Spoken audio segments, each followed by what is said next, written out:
Welcome to the meeting of the community board, and just to remind you that it has been streamed live on YouTube, so just be careful.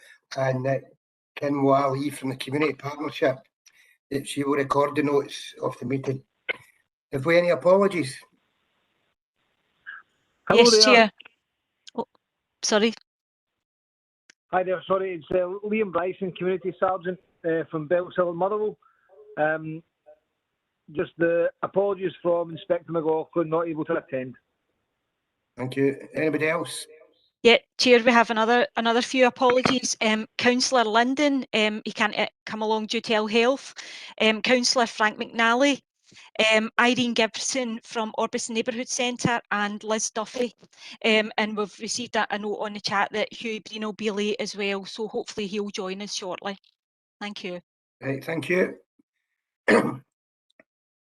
Item 3, the minute of the previous meeting, any matters arising? I see that it's Bellshill Junction. Chair, it's Councillor Burrows. I've got a matter arising. Right, Bob, when you go. Jim, it's on, it's just maybe a bit of correction, Jim. It's on page 2, at the bottom of page 2. It's under the LDP. It actually says here that Hughie Breen put a project forward for resurfacing the play park. Just for absolute correctness, it's the play park at Birkinshaw, not Laburnum Road. There's a big difference, Jim. It's Birkinshaw beside the sports barn as it often floods. Now that's maybe the correction for it, Jim. The question, if you're on matters arising, is has there been any action on that project that was put forward? Thanks, Chair. Thanks. Mark, could you answer that? We're still in the process of pulling together the project list for future funding for the local development programme at the moment, and we will consider that going forward for the budget for the Bellshill area. But it's certainly one we've got on the list for future reference, Chair. Bob? That's fine, Chair. Thank you. Else any matters arising? Chair, I think the head of service was going to give an update on Bellshill Junction. Right. Okay. Who's that? That's myself, Chair. Right. Would it be helpful if I just updated on the discussions that have taken place since the last meeting? Yeah. Okay, so probably members of the board know more of the history than of myself and some of the discussions that have happened previously in relation to the junction. I think there was a level of frustration expressed last time round about lack of progress, and members will also be aware that there has been recent work done on the junction, but that obviously hasn't. That's separate structural work that hasn't been to address the particular concerns that were raised by community members. So there's still clearly work being progressed to deal with the concerns. People will be aware that there was a previous survey done. There were proposals developed around putting signals on the slip roads, and those were submitted to Transport Scotland. However, in discussion, there were concerns about the knock-on impact of those on the rest of the junction, and there hasn't to date been an agreed viable solution. What has been agreed now, because the survey work was done pre-COVID, and obviously there have been changes to traffic flow, etc., is to review, to carry out a further review. A consultant will be hired to undertake that review has been now. I don't have the details of the person, but the plan was for that to be done last week, with further analysis concluded by November, and detailed design and a road safety audit, hopefully, which would come up with firm plans, which will take a little bit of time, but that would be the beginning of March when that was concluded.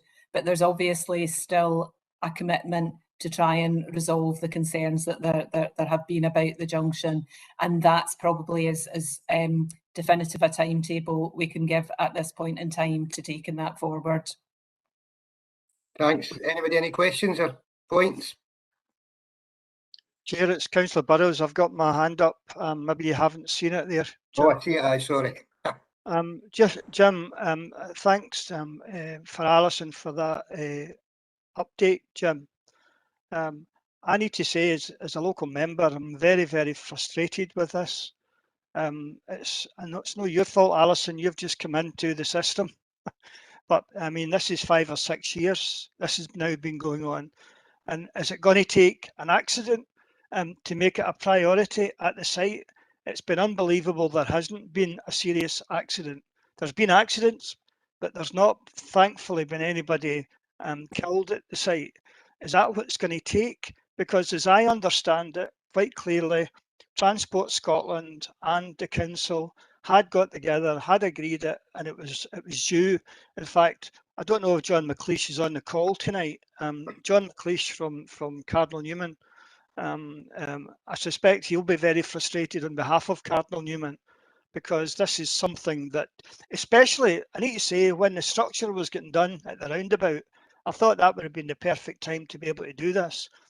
Can I just clarify, Chair, is the fault here the fact that Transport Scotland are saying that it has to be redone again, to have another look at it? Is that what we're basically saying? Thanks, Chair. Alison? So my understanding is, Councillor Burrows, that there was not an agreed solution reached that addressed all the concerns. I think the initial proposals were seen to have a knock-on effect in terms of queuing on the roundabout, and there were issues round about that. So I think a couple of options were looked at, but the view was that there needed to be a design that looked at the roundabout as a whole, as opposed to simply adding pedestrian crossings on and signals on the two slip roads. So because the work that was done that was based on, and the work in terms of measuring traffic flows was some time ago, it's proposed that needs to be repeated. I appreciate that this doesn't sound like it's moving quickly, but certainly the officers I spoke to who have been engaging with Transport Scotland were committed to progressing this as quickly as possible. But the timescale that I've just laid out is realistically the timescale that they've provided for the work to get to a conclusion with a design that's acceptable to everybody. Okay, Bob? No, Chair, just right, Bob, when you go. Yeah, just to say that it was my understanding that the officers for the council, North Lanarkshire Council, actually had this all progressed as far as they were concerned, and this was going in the right direction. And it was, even as I understand it, a bid was put into the capital programme to part fund or fund this as well. So the council would not have done that, Chair, unless there had been active consideration coming from Transport Scotland. And I need to say, Chair, I'm very, very disappointed for this board and for all the kids at Cardinal Newman School. And it has to be stayed. We agreed that it would stay on this agenda anyway, Jim. So we'll catch it the next time. Thanks, Jim. Thanks, Bob. Helen, you want to come in? Hi, as most of you will know, I only came over the finishing line in March, and in what has been a short time in relative terms to what's been happening with this roundabout, I'm just trying to struggle here. Are we looking at 5 years this has been in the making? I mean, it seems absolutely incomprehensible. For what are we looking at here? We're looking at getting from A to B. Excuse me, very sorry about that. You know, over one road. It actually beggars belief, and I'm absolutely gobsmacked. We have people in this area who are absolutely livid. I am desperate to know what kind of money has been spent on analysis, consultants, reconsultants. I mean, how many more consultants do we need to get from one side of the road to the other? It's beginning to turn into a joke. I'm absolutely bamboozled. disgusted, actually, to be honest with you. Last time we realised that, yeah, the pedestrianisation and the traffic lights would cause a backflow onto the expressway. But surely these kind of scenarios must be, the people at the centre of this must be well versed with this time and time again. I just cannot begin to imagine that we're now looking at next summer before any kind of construction is likely to take place. Do we have someone who's answerable to the public purse on all of this? Because I'm really struggling here, I'm being honest. 7 years to get from one side of the road to the other. I'm sorry, but I'm just absolutely disgusted. Can it be strongly word enough how I feel about this situation? Thanks, Ellie. I think we all agree with you. Alison, is there anything that we can do to push this forward?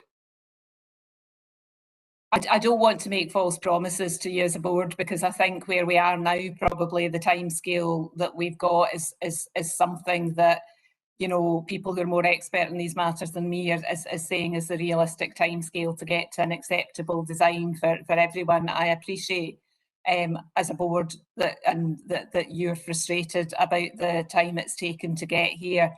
I can't account for the whole chronology. I do know that when the original survey was done, it didn't meet the threshold initially for any action, but obviously because of the level of concern there was, it was revisited. But at this point, we haven't got a solution and a design that has been agreed. And this is the proposal that, having spoken to Enterprise and Communities colleagues, that seems to be the most realistic at this point to take it forward. So I'll pass the concerns of the board back again to my colleagues, and I appreciate that people are frustrated at this. But what I don't want to do is say, well, I can do anything different without obviously that steer from others, because it looks like, in terms of where we're at just now, this is moving it forward with, it doesn't seem like to yourselves a priority. But I think, you know, the fact that piece of work has been laid out shows that there's still a commitment to resolve this. Thanks, Alison. Angela, do you want to come in? I had my hand up, but I think we're working on the chat bar instead, so I'll know that for future. It's very much understand the young people from Cardinal Newman, and they're going and coming from school and the number at lunch times that go over to get fast food, etc. But it's not just young people. There are older people going from the Bellshill side of that roundabout to the cemetery. A number of elderly people you see walking that way, and they're taking their life in their hands. So it's both ends of the spectrum. It's not a place I like walking across. I'm sure none of us, in the good weather, when that roundabout was closed, it was even more dangerous, because those coming from the roundabout down at Strathclyde Park didn't even stop when they were coming off the slip road in case there was a pedestrian. They didn't slow because they knew there was no traffic coming, and they just put the foot down. So it has been extremely dangerous over the last couple of months. And now we're back to full blast, everybody just using it as a racetrack, the same as the one up at Tesco. But there are no people crossing that. It's the busiest roundabout I know where there are actually footpaths going across at both sides, and it's very, very dangerous. Thanks, Angela. John, you want to come in? I do, Councillor. I don't want to go over old ground with this, and obviously, you know, I've been here for a considerable length of the time that we've been doing this, and I'm gutted genuinely to hear that that's where we are today, that we're starting again. That's genuinely what it sounds like. It sounds like we're starting again. All the work that was done and the stuff that was getting put forward to work out financially what that would cost is now going to be redone. We're going to have another road survey. I can only imagine that the road, the traffic on the road is less now than it was before, potentially, because of the situation. But I'm still not sure that changes what the justification was for having all that work done, and how we're going to somehow tell the future from that. Because if it's quiet just now because we're still living in COVID times, I'm not sure what a road survey right now will tell us about what traffic will look like in 6 months to a year. It's all fine talking about it and saying, right now we'll get the result we want, but in a year's time you might not get the result we want. And just to echo some of the councillors' comments about it, that is not a safe crossing. Either of those slip roads, to have people crossing on a slip road in principle, regardless of how much traffic's on it, without any markings on the road to give the pedestrian the priority, is wrong. We've gone through all this. We can't build a bridge. We can't do anything. There's nothing else to be done except traffic will have to slow down or be inconvenienced. And nobody wants that as a user of this area. I don't want that either. But as a parent of a school pupil, as friends of people who live in View Park who are essentially cut off, and people going the other way who want to come to View Park or the cemetery, we're cut off. We're excluding people. It goes against all the principles of councils about fit to work. Who wants to cycle across that road? Not me. Who wants to walk across that road? Not me. It doesn't go in line with how we're viewing the future. For getting out of cars, for being active people, for everything that we could talk about and principles about, the next 10 years, the next 15 years, it doesn't match up to it where we are at the moment and how we're behaving about this. And I appreciate this is absolutely not about Alison. It's about a system. It's about a system of government and local authority, which I'm just a guy who stays in a house, who's got kids at a school, and I don't know that the behind the scenes work of councils and organisations and third sector. I've an understanding of third sector and public sector and stuff like that, but I do not know how this gets through. But what I know is this is torturous. This is torturous to be sitting here to be told today we're back at square one, even with a commitment to do something, maybe in November, maybe in March. I've had all these deadlines. I've listened to all we'll have another report, we'll have a review, we'll have everything. We're not one step further on as far as I can see. In fact, I think we're behind. That's the God's honest truth. I don't want to go on about it. I've said my piece a few times about it. It's genuinely gotten to here on a group level. The Carnal Human Parent Voice have been waiting for responses. The school staff, they can't even speak about what they think about this because obviously they're council employees. They will also be gutted on behalf of the kids in that school when I go back today to say all the work that we thought we were making, we're waiting on a lick of paint going down, that no, we're not going to get that. There's no agreement in principle. There's just nothing here. It's honestly genuinely gutting to hear. And I say that's the last comment I've got. I've had quite enough airtime. Apologies. Thanks, John. Alison, can I just clarify? You saying that it's going to be next summer before we actually have a plan? It's the beginning of March that it's due to conclude in terms of having a design and having had the road safety audit. So the very beginning of March is the time scale that I've been given. Chair, it's Councillor Burrows here again. Chair, listen, I've got a suggestion here. See, given the time duration this has went on, given the potential risk to not just children, as we've heard, to other people as well, given the work that's been done by the council and the cost to the council today, it'll be significant. I think this board should be writing to the Chief Exec to North Lanarkshire Council and seeking that for the next meeting we have some form of full report. And Alison, I'm not putting that against it yourself. I'm just saying you can tell for the board what this means, especially for the kids of Cardinal Newman and for the rest of the population that uses it. We can't wait. If this is, Chair, if this is a Transport Scotland problem, if it is, and I don't know that, but if it is, then we need to get this moving fast. And I'm suggesting that we do that, Jim. I agree with you, Bob. I think we should do something. Certainly the board will contact the Chief Executive, ask for a full report for the next meeting and where the problem lies, whether it's the council or Transport Scotland, so that we can take it further and quicker. Thanks, everybody. Anybody else want to come in on that? No. Thanks. Item 4, Chair of Committee Board Arrangements. Colin Morrison has expressed an interest in the chairing of the board. And if it's agreed with the board, he'll take over as chair at the December meeting. Is there anybody got anything they'd like to say about that? No, is there any points or anybody against it? No, that's agreed then. Colin will take over as chair for the next meeting. If any other groups, individuals want to put forward an expression of interest in chairing the meetings, please do so. Let Matt know or whatever, and we can arrange for that to be done. Item 5, Head of Service, Community Champion, Alison. Okay, well, no more bad news, I hope.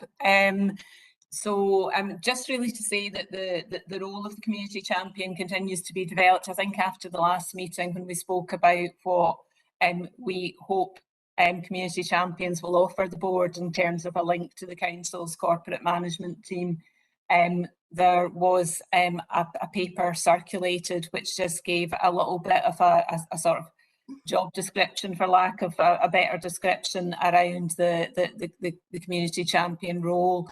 The feedback we've had of that generally across the partnership boards has been relatively positive. There hasn't been specific issues that I'm aware raised by members of the Bellshill board, unless they've been submitted more recently and I haven't seen them. But I'm certainly happy to speak to individuals or groups if they've got particular queries about that role. I think the only thing maybe coming from some of the other areas has been around, does the title a little bit confusing in terms of people who are within the community and champions. But other than that, I think people have been generally positive about the prospect of having that link. I'm certainly still continuing to be here in listening mode to pick up things that are relevant and obviously to support yourselves in delivering the local outcome plan that you've set. So there's nothing else specific to update on this time, but happy to take any queries. Anybody, any points or questions or anything? I don't see any. No, you're getting off lightly now. Thanks, Alison. Item 6, Maddie. There was a 5-minute presentation. Maddie. Hello there. Hi, Christine, are you going to share my presentation?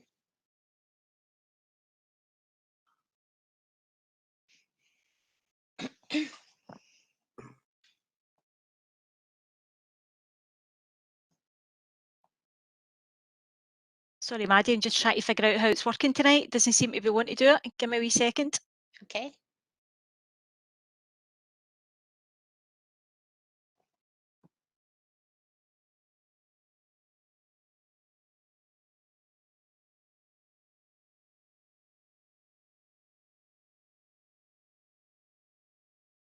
Thanks very much.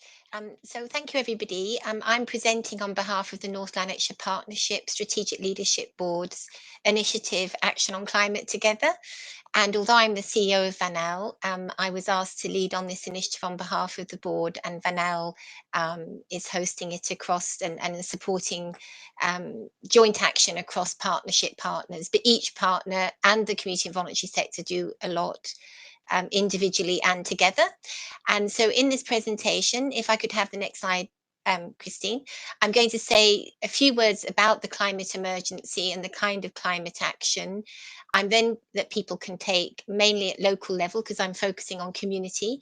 And then I'm going to say, introduce briefly the Act Now initiative, and also focus in my last few slides on the opportunities for us to work at local level.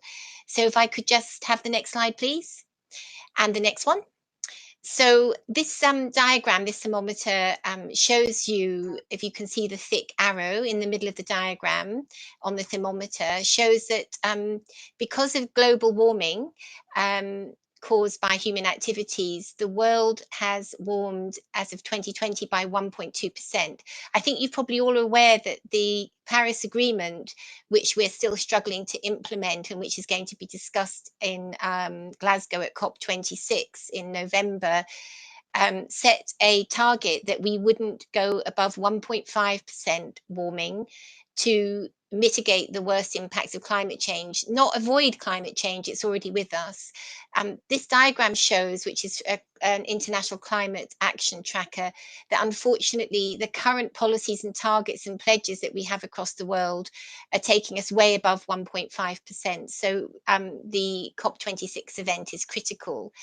And what we're doing in Act Now is trying to support local action that contributes to staying within that 1.5% globally. Could I have the next slide, please? So I mentioned global warming, and this diagram, I hope very clearly does explain how it happens. Many of you might already know. It's largely due to carbon emissions, but other greenhouse gases such as methane that are emitted into our atmosphere, creating a blanket where heat produced heat coming to the earth from the sun and produced through human activities can't be released, and it traps the heat in the Earth's atmosphere, leading to global warming. Could I have the next slide, please? And sadly, we've seen the consequences all over the world in many years, including this year, of that global warming, including flooding and fire. And this isn't just happening elsewhere, it's also happening, although currently not as severely, in Scotland and the UK, where we are having increasingly hot summers and more rain. Could I have the next slide, please? And although this is a very challenging situation, I just wanted to turn to a more positive note to say that action is taking place across the world, including Scotland, including North Lanarkshire now, where young people, for example, are coming together to share their collective voice to demand that world governments keep within the Paris Agreement. We've had positive experience around initiatives at community level, such as community energy schemes. Currently in North Lanarkshire, we don't have any community-led community energy schemes, but we could have some. And also there's a long tradition of community groups organising around greening, allotments, woodlands and so on, and we can do more of that. Could I have the next slide? And the next. So the Act Now initiative, as you know, we've got all of these partners that form the North Lanarkshire partners, have formally come together to agree a Act Now plan that we did consult on last year and into the beginning of this year, including with community boards, although we didn't get many responses from community boards, but we did consult. And the aims, objectives and principles of Act Now are summarised here. On the website, there's a full plan that I hope, it's not a very detailed plan, but it's a high level plan that sets out how we want to move forward to achieve these aims and objectives, working within these principles. I think the important point to make is that action on climate change can strongly connect our goals around an inclusive economy and social equality and improved well-being, so that we're looking at sustainable environment, social and economic development. And actually, just picking up on the discussion earlier about that particular roundabout, I don't know any of the details, and somebody was mentioning about how tackling that particular traffic problem supports active travel, walking, cycling and so on, is an example of how we can have combined activities that address both climate change and other social goals. Could I have the next slide, please? So very briefly, already all of the public sector, including the council that declared a climate emergency in 2019 with the goal of reaching net zero in North Lanarkshire, ideally for the council and ideally North Lanarkshire by 2030, which is 15 years ahead of the Scottish Government's target for net zero by 2045. The council's making great progress and is developing an updated climate action plan as we speak. The NHS Lanarkshire also is developing a new sustainability plan for its contribution to net zero, has made great progress too, and Police Lanarkshire and Fire and Rescue Lanarkshire also are delivering against nationwide plans for their organisations. The business sector in North Lanarkshire can contribute significantly as well, and the council enterprise team are organising an event on the 22nd of September to engage the business sector around this agenda, at which Act Now will be launched to that sector, and then there will be ongoing support to help them engage and contribute to net zero. What I want to focus on for the last two slides of this presentation is the contribution of residents and the community and voluntary sector. Before I move on to those last two slides, just to say that we have a cross-sector Act Now coordinating group which meets regularly to kind of join the dots and coordinate action across the partners of North Lanarkshire Partnership, and that's convened and chaired by myself, and it meets regularly. Could I have the next slide, please? So if we just focus on what residents and communities can do, first of all, it's really important that change happens at multiple levels. So obviously it has to happen at global level, there has to be technologically driven change, the public sector has to contribute. But the climate panel for the UK government has estimated that at least about 50% of the change that we need to achieve to reduce carbon emissions needs to come from people, families, communities contributing actively in what they do in their day-to-day lives and in their community. So we need to look at building community capacity to make the contribution that needs to be made locally in North Lanarkshire. And there's a number of ideas. We've already got young climate ambassadors in North Lanarkshire, and we could expand that to develop more climate champions or Act Now champions. We've already got a network of eco schools, particularly in our primary schools in North Lanarkshire, which are very effective, but we could also form locally based Act Now groups. And those groups could support local climate emergency awareness and a range of community action. And the Vanal convenes and supports a biodiversity and climate emergency network for the community and voluntary sector. And that network and voluntary action in North Lanarkshire are going to be working with community and voluntary sector organisations to help them contribute to net zero, much the way in which the council's enterprise team are going to be supporting the business sector.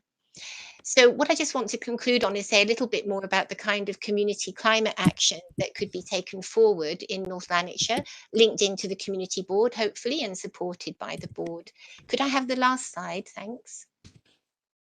So we've already talked about community voice and our young people. It's really important that we raise awareness and people collectively at local level advocate for action by others.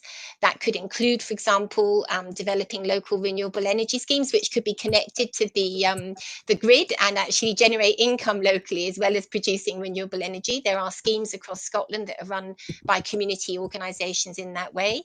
We could expand the number of community woodlands and green spaces that we have, linking into the council's emerging review of green spaces. We can support more green travel. I know, for example, that some community organisations in North Lanarkshire, like Getting Better Together in Shotts, have raised money for electric minibuses to support community transport across, not just in Shotts, but across North Lanarkshire.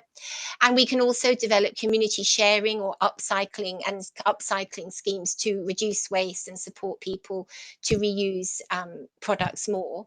And just to say, for example, in Cumbernauld, a social enterprise was formed. There was a tool library. Sadly, it didn't work, but we can try these things again and in other places. And the last thing is that eating more plants and reducing less meat is one of the biggest ways we can all readily contribute to a reduction in carbon emissions. So perhaps we can support people locally to do that through cooking classes and so on. So those are some of the thoughts. Already some of these initiatives are happening across North Lanarkshire. We're holding a community launch event on the 29th of September. And at that event, there'll be 9 locality workshops where we're starting to get people to really talk through what are their priorities locally, what are they already doing, what are their future priorities, what help do they need to move forward. Just one last point about Bellshill. Some of you might know that the Scottish Government has funded architecture and design, or is it Design and Architecture Scotland, to support the development of a climate action town in Holytown. And we've just started to have meetings to discuss how we might all support that moving forward. So watch this space. And last but not least, on the last slide, if you want more information, you can find it here. And we have a website for Act Now. We have the Act Now briefing plan, Act Now plan, a briefing paper, a range of links to useful resources. We're also sharing case studies of climate action in North Lanarkshire so people can see what's already happening and be inspired. And we have a monthly bulletin which was launched in August, which you can sign up to. Thank you very much. And if you have any questions, I'm happy to take them. Thank you. Thanks for that, Maddie. Very interesting. I think it would be helpful if the presentation could be circulated to the board members. That would be possible. Absolutely. I believe it will be circulated with the minutes. Also, we're going to have it up on the Act Now website as well, so that other people can use it and present, because the slides have got notes, so other people can talk to the presentation as well. Thank you. Anybody, any points, comments or questions for Maddie? Chair, it's Bob Borris. I've got my hand up, Jim. So you have, Bob. You've moved here. Aye, I've Right, moved. Bob. I've changed it over. Just to say, Mandy, thank you for that presentation, Maddie. Very much now climate change is a high priority. It certainly is, and I hope that the big Glasgow event that I hope there's a positive outcome comes out of there, Maddie. I really do.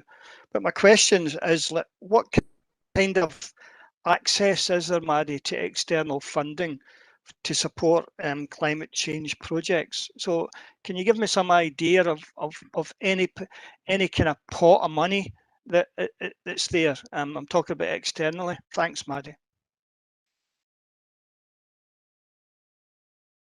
You're on mute, Maddie. Sorry. One of the reasons, thank you for your comment and your question. One of the reasons that we want to help support the formation of local Act Now groups is because we believe it will be possible for those groupings to be supported to raise their own development pot for climate action locally. What Van Al's doing at the moment is we're mapping all of the funding that's available at the moment, and we'll make that information available to all those groups or anybody who wants it.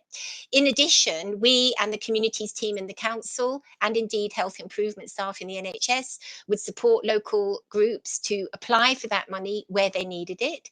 Sometimes there'll also be pots of money that maybe Van Al could apply to or the council could apply to that then could be distributed to local groups as well.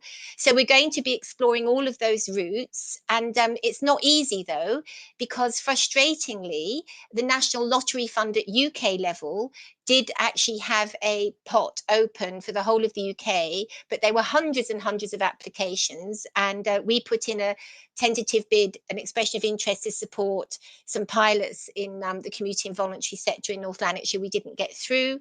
The National Lottery in Scotland we've just publicised a new climate fund. You may have seen it, and we just publicised it. But the amounts of money are really small. So as soon as we know there's money out there, we share it immediately. So you need to sign up to our bulletin if you want to know. And we will also will be working proactively at locality level to support groups to get money.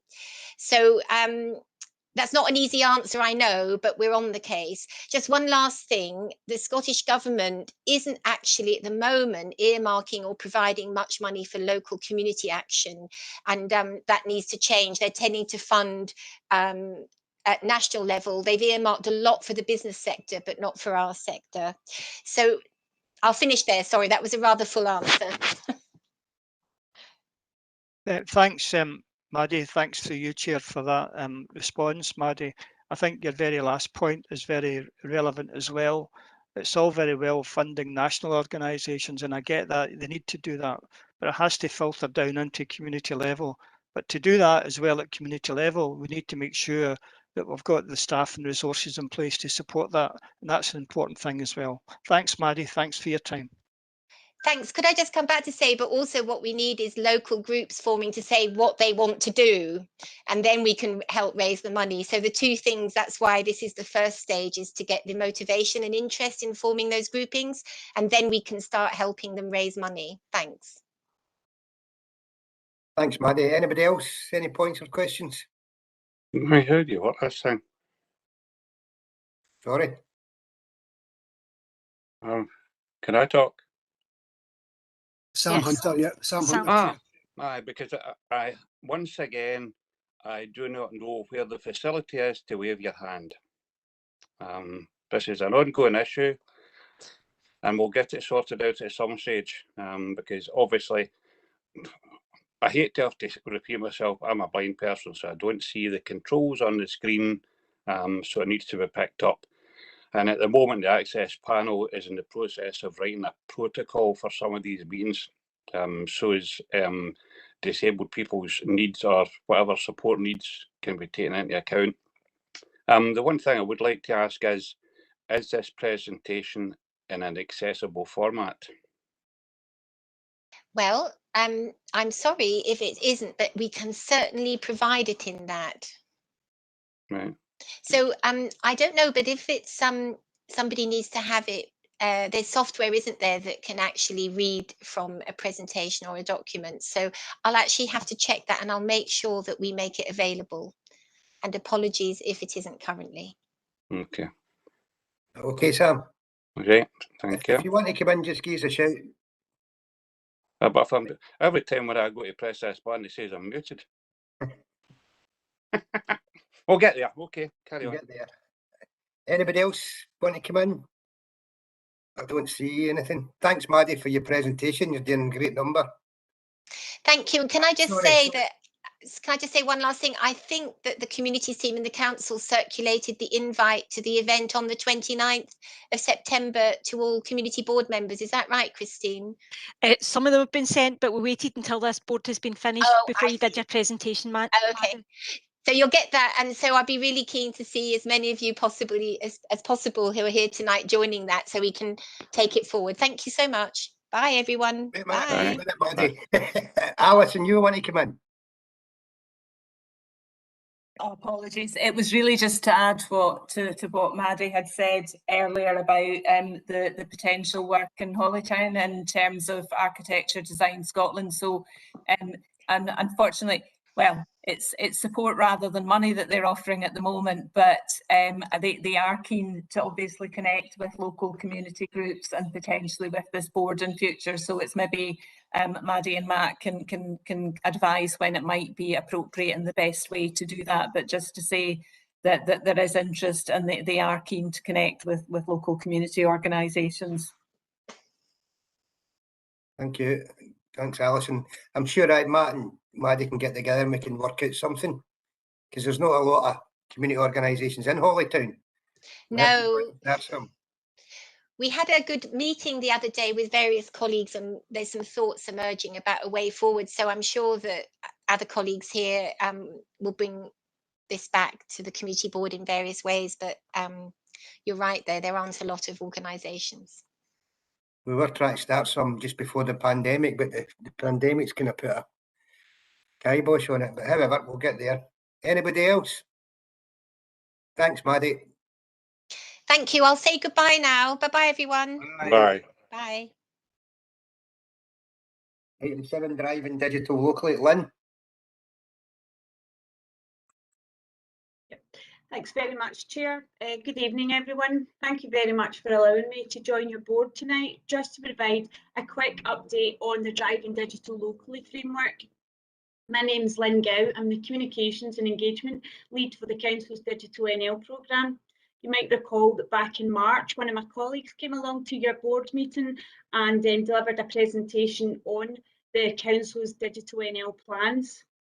And through Digital NL, the Council aims to provide online anytime services which meets the needs of our residents.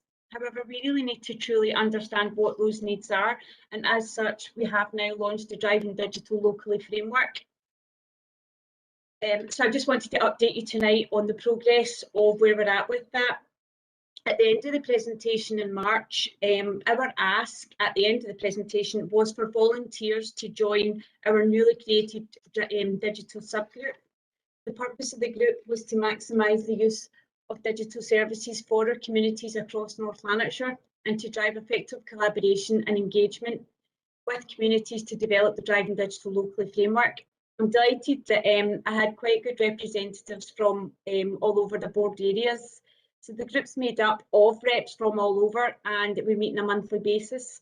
The initial meeting took place on the 12th of August and was chaired by Councillor Duffy in his role as convener of Transformation and Digitisation Committee. It developed a draft terms of reference, and that was approved at the Digital NL Project Board back in June, and then it was presented to the digital subgroup. Excuse me, and following some feedback, amendments have been made to it and it will be resubmitted at the September meeting. We also agreed a rolling chair and vice chair to take for future meetings, and myself as the secretary for the purposes of continuity. So as part of the agenda during the meeting, I split the group up into breakout rooms so that we could discuss as a group key priorities that we could focus on going forward. Some of the discussion was around access to public digital skills, and how the group can support this and linking into support for training in the community. There was also further discussion to focus on supporting early action to achieve a better understanding of digital inclusion within the 9 community areas and across the Equalities Group, and also looking at ongoing action to support the work linked to the LOIPs, as we wanted to avoid duplication in the area. So since the meeting, I've undertaken a bit of a mapping exercise just to make sure that we've got the right representation on the board, on the group, sorry. And we have agreed that we'll have 2 reps from each board area. At the moment, Sam Hunter from Access Panel has joined the digital subgroup, and thank you very much, Sam, for your contribution. However, I am still looking for 1 representative from Bellshill area to join the group. And just as the group progresses, I'll keep the board up to date. Also, just wanted to update you on I'm looking for another member to join the group, and the role of the member is to act as an ambassador within your own community area, and then bring your ideas to the digital subgroup. So we'll look forward to hearing from any of you if you want to join it. In June, I took part in a digital inclusion seminar organised by Van El, and it was organised on behalf of the Digital North Lanarkshire Partnership, and it was chaired by the Council's Chief Executive, Des Murray.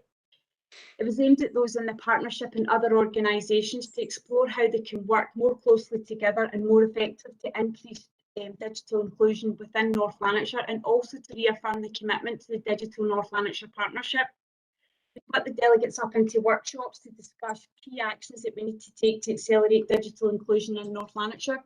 The final report is not due to be published until early next week. However, some overarching themes that were identified were increased knowledge of digital skills needs amongst communities, and there was a digital skills action plan discussed, increased investment around infrastructure and better collaboration amongst partner organisations. And these are actions that the Digital North Lanarkshire Partnership are going to take forward. It was a great seminar, and I definitely think that it's something that can be replicated at a community board level, and it's definitely worth discussing the merits of it. And just finally, I wanted to update you on a new project that Driving Digital Locally is embarking on, and it's with our partner, IT partner Agilisis, and our colleagues in Housing Solution. It's a project to target older residents in retirement complexes to help those tenants to get online, adopt new technologies that will help with their loneliness and improve their overall happiness and well-being. The project's funded through Connecting Scotland, which is a Scottish Government initiative to help people get online. And I'm delighted to say that we've been approved for 200 devices, and they're going to be delivered, they've already been delivered. But we won't just hand these devices out to the residents, we'll also be providing support for them. And we've already got 30 council staff members who's volunteered to be digital champions, and they'll be working with the tenants for the next 6 months. And then I've just had a wee look at the list so far. We've got about 100 residents that are interested, and now from the Bellshill area we've got 6 tenants who'll be receiving their new device, and they'll be receiving the 6 months training. So I know it's quite a lot of information I've provided tonight, and I've gone through it pretty fast. So what I'll do is I'll pop my email in the chat bar, and I'll be happy to discuss any of it and chat it through with any of you offline. And also just a reminder that I'm looking for a volunteer just to join our digital subgroup, and the next meeting for that is the 16th of September. So thanks very much for your time, and I'm happy to take any questions. Thank you. Thanks, Lynn. Anybody, any questions or points? I would just like to ask you something. Chair, it's Councillor Burrows. Can I ask a question? Yeah. Sorry again, Jim. I think for Lynn, it's just that the last point that you raised there about a plan for the senior tenants sounds good, but my question is linked to that. I mean, digital NL for a lot of people sounds very technical, very away in the future. It's very technical.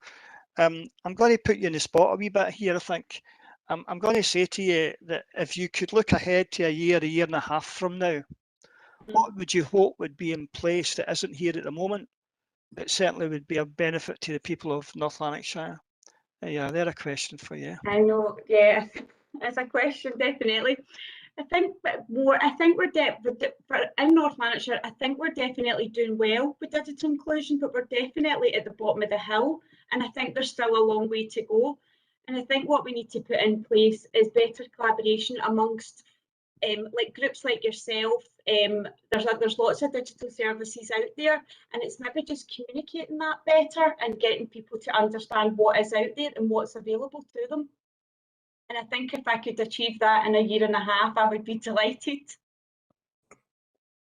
Chair, I know it's difficult, and the example of the senior tenants is a good one, but it was just an idea of something that's not here at the moment, but something in a year and a half that could be here. I think more of that. Sorry. I think Councillor Burrows, more of the same, more of being able to help those groups that are maybe not digitally savvy, like the older residents, and I'm really excited about this project. As I say, it's still really much in its infancy, but more of the same of that, I think. Right, Lynn, can I come in? Yes. Angela, you want to come in? Right. Sorry. Then it'll be Sam. I was involved with this in my other role, and it's using our young people who are fairly highly skilled, and you know, you've got 50 volunteers, but think how many if you had a lot of your older teenagers who can do this. And it was a benefit to both. The younger people understood a lot more about the older people's lives, and the older people had company. They were coming into school, they were getting taught, but it became like a community because they had wee social events. And it wasn't just that, the young people also benefited in that they got Saltire Awards for their volunteering time. So it can be a benefit to both the older people, or people not necessarily all older, but people that don't have the skills, learning from young people who on the whole are very highly skilled, that use that resource that we have. It's certainly worth it. And they are at the cutting edge sort of thing, more than any of us probably. Can I just add to your point? So I probably should have mentioned that in the update. So I have been speaking to our colleagues in education, my colleagues in education, and it's definitely something, because intergenerational programmes work fabulously well. So as I did, maybe at the next board I would have much more to say about it, but it's definitely something, and trying to link it into our digital schools and the immersive classroom, which is I don't know if there's one over at Cumbernauld, and trying to link it all together. And I think you're absolutely right. It's a two-way, because I think the young people have got so much to learn from the older people, and then the older people can learn the kind of digital side of it and understand where each other's coming from. Definitely. Sam, you want to come in? Yeah, just two quick points, one of which we already discussed in the NL digital subgroup, Lynn. It was just about the ongoing cost of the likes of broadband for some people, which is an issue, and I think it's something that does need to be looked at into more. The other issue is it's great the amount of knowledge that young people have in technology, but what we do need to make sure as well is that they have the knowledge to support people with access needs as well. Because it's great, young people can whiz away at iPads and computers and all the rest of it, but sometimes if you ask them how you actually use something like a screen reader or software for people with learning disabilities, they don't know about that. And that's another case of education, I think, of enlisting more technical support. Definitely, absolutely, Sam. You know, me and you have already spoken about that, and it's definitely something that the digital subgroup will be looking at. Good. Helen, you want to come in? Yeah, just very quickly. I think that I'm actually, Lynn, my apologies, I missed our last meeting for the digital NL group, but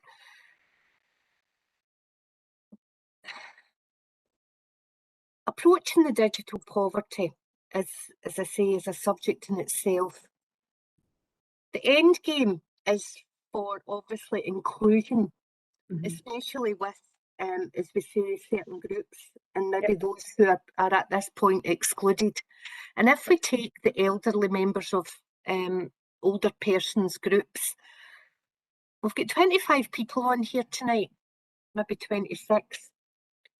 How many members of the people that are on here tonight are actually representative in the community? I think we need to have an overhaul of our, even like a buddying system, where it's not councillors that's on here, it's not officers, it's actually the community that's on our community board meetings. And we need to get, as I said, get the technology, the buddying system out there, where we can only communicate digital information to the community if we're actually open to the community on these boards. As yet, we don't seem to have a wide cross-section of our communities representative on these boards. And that's my problem. How do you start to disseminate information when the people are not here to listen? We're here all bouncing ideas off each other, but the actual people at the heart of the community are not here. For me, I think that needs to change, but these are all things that need to happen, obviously, and they need to be synchronised. Thanks, Helen. Dennis, you want to come in? Yeah, please. Couple of wee points here. I know it's kind of cutting digital NHL's grass a wee bit, but in terms of access issues, you've got AbilityNet, who also provide that remote training for folk with access issues. So that's one route we could go down if folk particularly have that or they're restricted by it.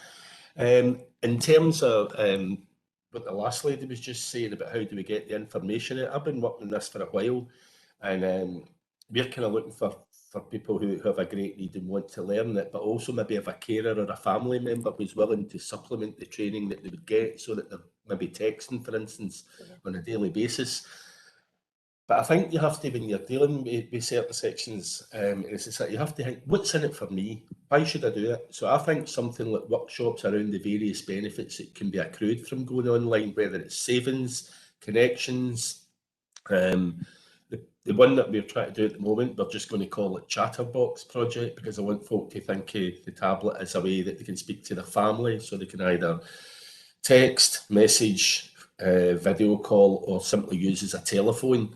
So I was looking to start off with just that purpose, and then hopefully it will grow from there, rather than if you start talking about platforms and downloads, folk are switching off and listening.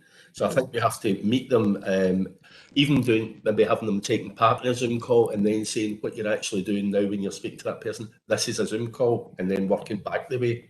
So I think you have to try and demystify it for some people, because the more steps there seems to be that I think they kind of think that's beyond me. So I'd like to see it come down and say, here are things that you can do. You can save money in your gas and electricity. You can shop online.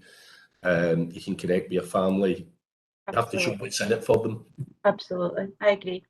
Thanks, Dennis. Anybody else?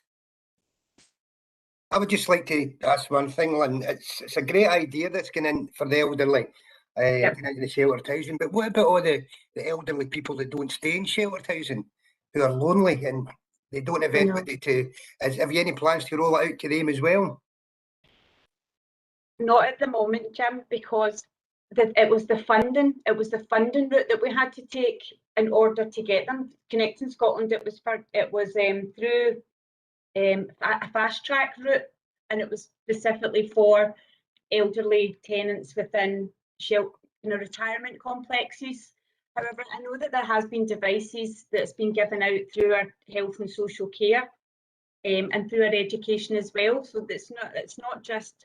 I mean, that devices have gone out through Connecting Scotland across thousands of people across North Lanarkshire since the pandemic.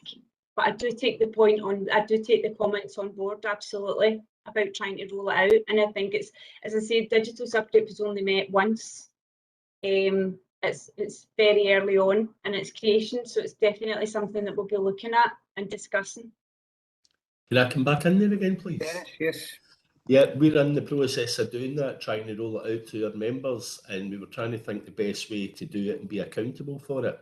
Yeah. So we're trying to do it at the moment, which is a wee bit hampered by groups not being fully back. But the idea is that we would pick some of our member groups. So let's say, for instance, just to pick a name out, Motherwell Seniors Forum in the Motherwell area, and we would ask Motherwell Seniors Forum, we might allocate them, for instance, four tablets, etc. And we would ask them to identify their members who were in greatest need with a desire to learn, and ideally the supports. What we would then do is provide the tablet, the connection, so they don't have to maintain it or have folk coming into their house. So they get a MiFi box, similar to Connect in Scotland, and the training would be available from Digital NL or AbilityNet. But also importantly is to fund that and put credit on them, so these people actually can access the training without cost being an issue. So we're trying to do it in such a way that we're hoping that the member groups will have a better handle on who really needs that. So that's how we're trying to get into the community from our end. And I think the other thing onto that is to try and, ideally, if you get that, possibly create small bubbles, if you like, of 4 people with something in common, whether it's geographical or an interest, and hopefully they will build on that learning in that small group. Don't know what you think of that.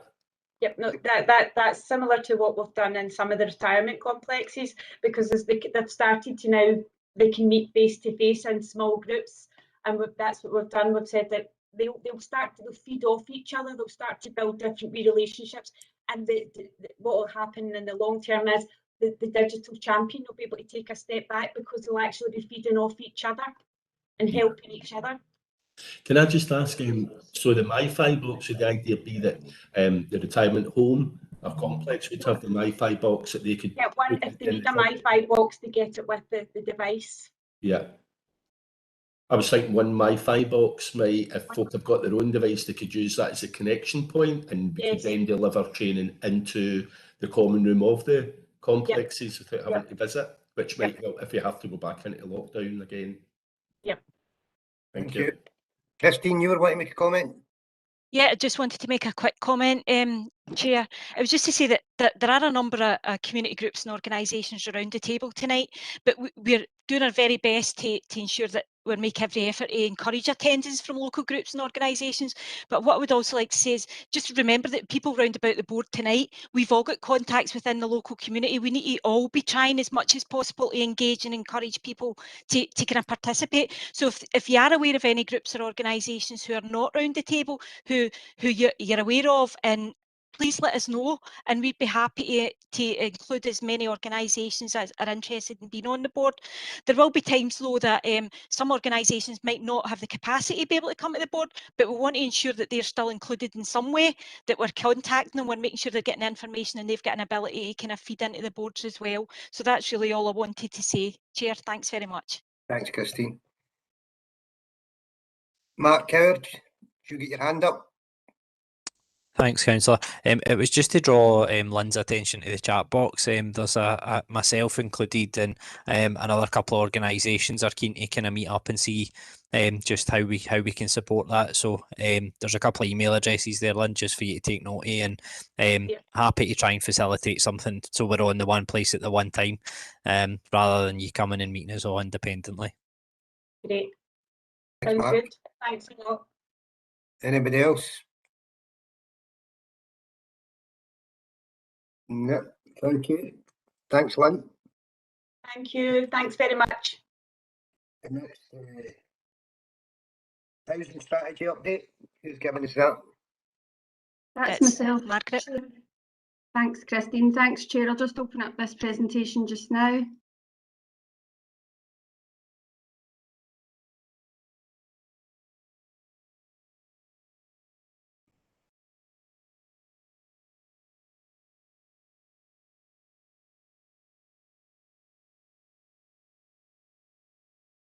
Margaret, there is the time to present that.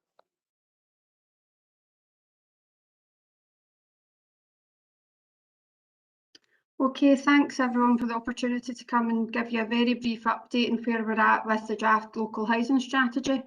Presentation tonight, I'll give you a brief bit of background, cover what we are trying to achieve, the key priorities and actions, our next steps, and then hopefully an opportunity for some questions thereafter. So a bit of background. In terms of developing the current draft strategy, we carried out a review of local and national evidence to identify the key housing challenges and issues.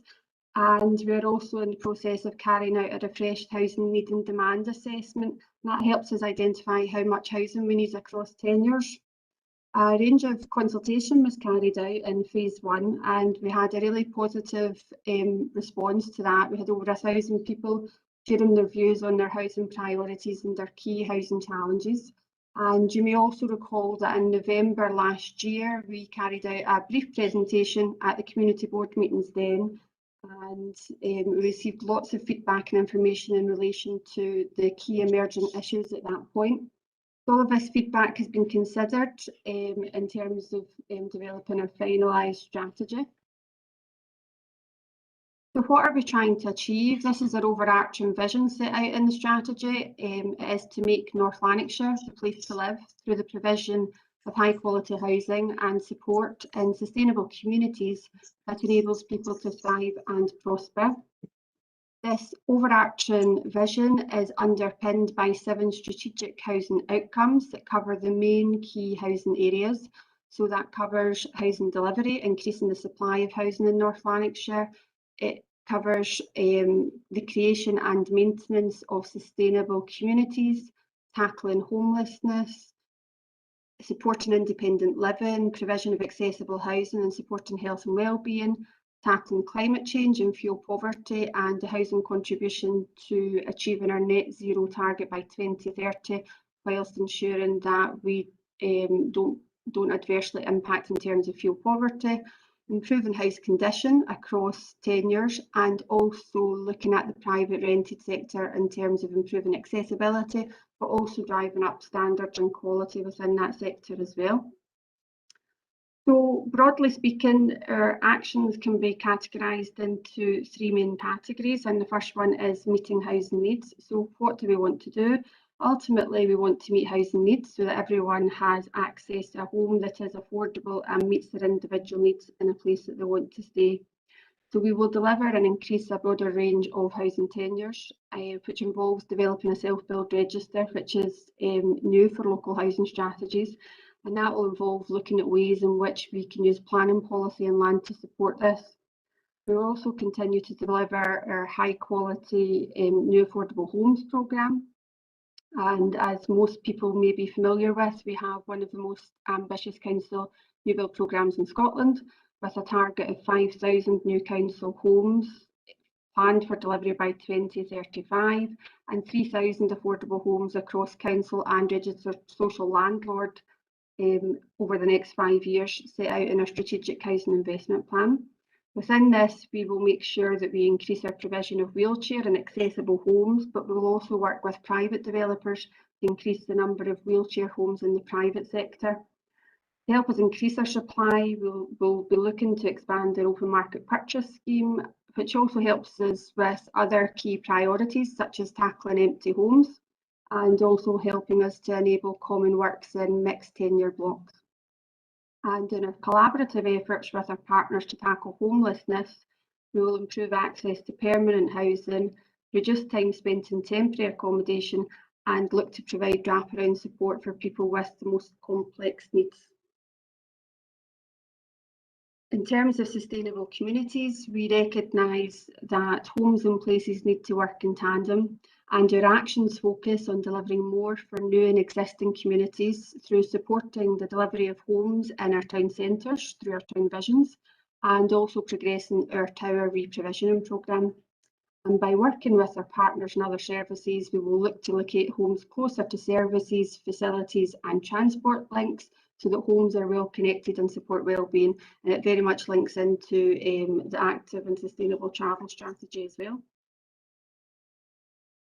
In terms of improving house condition and energy efficiency, we also want to ensure that whilst we increase the supply of homes, we want to ensure that our homes are high quality and energy efficient, including existing stock as well as new stock. So we will continue to implement energy efficiency improvements in their own housing stock to reduce our carbon emissions. And as I said, we will work towards our council's net zero target of 2030, which is significantly ahead of the Scottish Government's target. And we will improve access to information and advice and implement the range of actions set out in the Council's Housing Asset Management Plan to improve the standard and quality of our homes. For the private sector, we will work with owner-occupiers and private landlords to improve compliance, and we will also look at ways in which we can help support owners and private landlords address disrepair and maintenance, but also to take some preparatory actions ahead of new energy efficiency regulations coming into force. So where we are just now, our consultation officially closes tomorrow. We extended the consultation for a further 2 weeks in order to get feedback from yourselves at the community board meetings. We have an online survey, so if you've not had the chance to complete the survey, a few useful links for you, a link to the strategy web page, a link to the survey, or if you would rather send feedback direct to our email address, then this is there for you as well. Following consideration of all the feedback, we'll update and provide a finalised strategy and seek committee approval in cycle 4, so around about November this year, and then anticipate adoption later on this year as well. So that's the end of my presentation, so I will just stop sharing just now.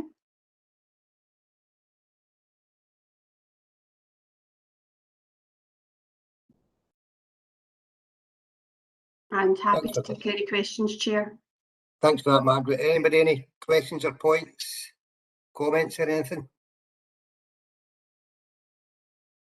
Bob, you want to come in? I think a comment and then maybe a small question, Chair. I think that the plan moving forward, Margaret, for housing strategy is really good. It really is good. It's exciting. Some of the new methods that we're taking forwards are really good. The empty home scheme, the private build scheme, it's really good. I'm looking forward to seeing it going in further. But I've got a question that's asked of me, Margaret, many times, the definition of affordable housing. You must know it's been asked regularly, I would imagine. Does it mean council types social housing? Because you put RSLs, registered social landlords, in there. What is the definition of affordable housing, Margaret? Thanks. Well, to be very brief, Councillor Burrows, people have various definitions of affordable housing, but affordable housing, broadly speaking, is social rented housing. So that includes housing from your local authority, but also housing from registered social landlords, housing associations and housing cooperatives. But it also includes other forms of affordable housing, such as mid-market rent, and other forms of housing such as shared equity, and you may have heard of low-cost home ownership as well. So the government does lots of different schemes like that, such as NESI and OMSI, which is open market shared equity, or new supply shared equity. So there's various forms, but there can be varying opinions in terms of what is classified as affordable housing, because people have varying views on what the thresholds are for affordable housing. But broadly speaking, it can encapsulate all of those different types of forms of housing. Thanks, Jim. I mean, there's no doubt there's a differential between a house in North Lanarkshire and a house in London, say, but they still use the same term, affordable housing, and that's why I was clarifying that.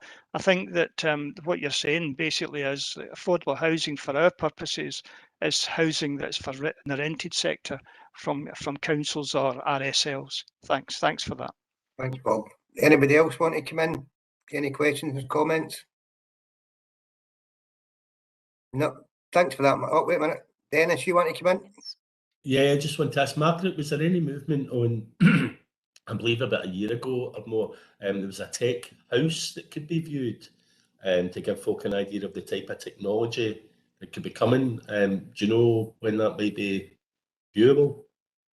It seemed to be a while, and obviously COVID prevented that. Or am I better asking Tom Hester that one at all? No, I mean, the technology flat has been up and running for a number of years now, Dennis, and we've done lots of visits within the tech flat with our partners in health and social care. It is health and social care that actually deliver and manage a tech flat. We support it through the provision of accommodation within Aldershaw Tower, but yeah, the tech flat has been very successful in terms of being able to showcase some of the types of technology available for people to help support independent living and provide greater choice and control in their lives. Over the last year, I'm not sure if maybe, I'm not sure if Alison or if there's anyone else in the call that might know, I think that the visits I'm not sure if it's been up and running fully over the last year because of the pandemic, but I'm aware that the visits have started taking place again for staff to come and showcase, because there's been some discussions recently. So it's been really, really successful. We hope to kind of build on that going forward with health and social care. Okay, I'll contact them and try and arrange something through that. Thank you.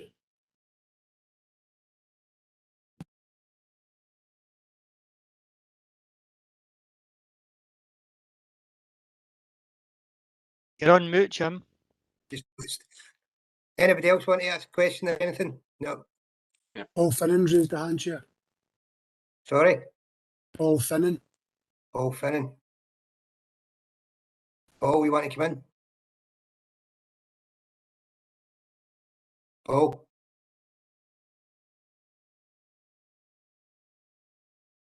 No. Sorry, can you hear me now? I can hear you now, yeah. Oh, sorry, it was one of those ones where I'd unmuted the headset, but I was still muted on the screen. Sorry. Hi, Margaret. You had I can't remember word for word exactly what you said, but you mentioned something about getting private homeowners to improve compliance. I was just wondering what exactly that meant. Hi, Paul. Yeah, it's more in relation to that was in relation to the private rented sector. So it's working with private landlords around helping landlords take some preparatory steps to meet the future energy efficiency requirements that are coming their way, but also in terms of meeting current standards. So being registered as a private landlord in North Lanarkshire is a very first immediate basic step. And then obviously that would help us in terms of compliance, but there's obviously other aspects in terms of going forward. There'll be things like some of the stuff that's come up at other community boards has been the new smoke alarm legislation that comes in next year. So the council will be looking to engage with private homeowners and increase awareness of the regulations that come into force next year. So that's some of the actions that are involved around that, Paul. Okay, thank you. Thanks, Margaret. Anybody else? No. Thanks for that, Margaret.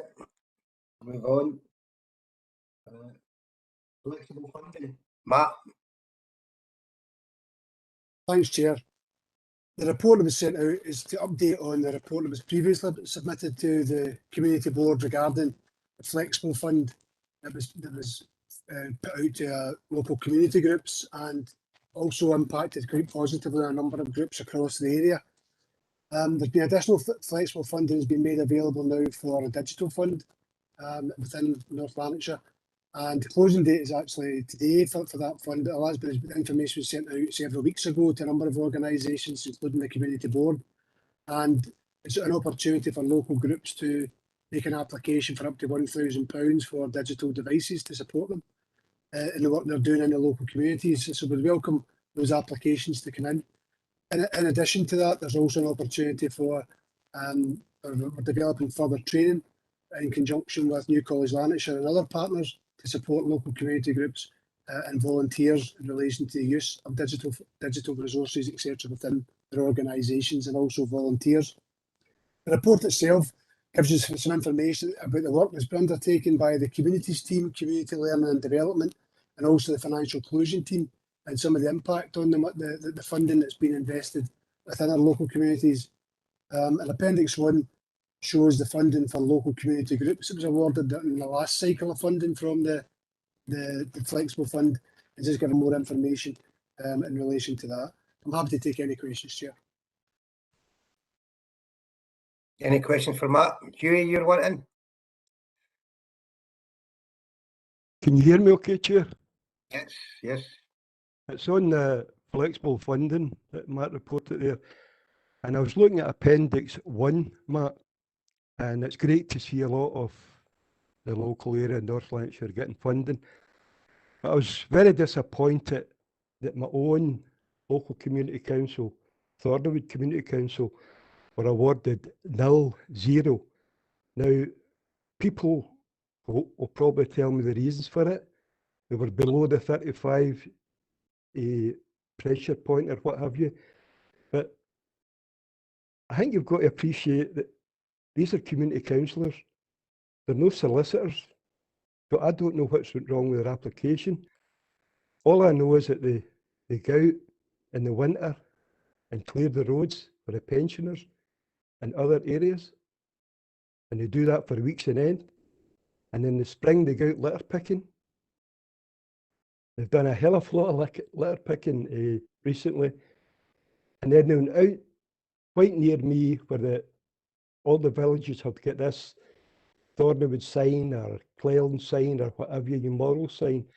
And it's actually the local authority's duty to tidy that up. Now, I know there's been cutbacks with local authority, so they're not getting into that as well. And I watched these local councillors, male and female, out 3 Saturday mornings. They must have filled between the 3 weeks that I could see 50 to 60 bags of rubbish and litter and what have you.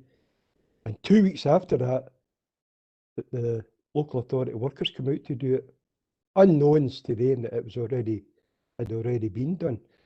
So we're one of the very few that awarded nothing.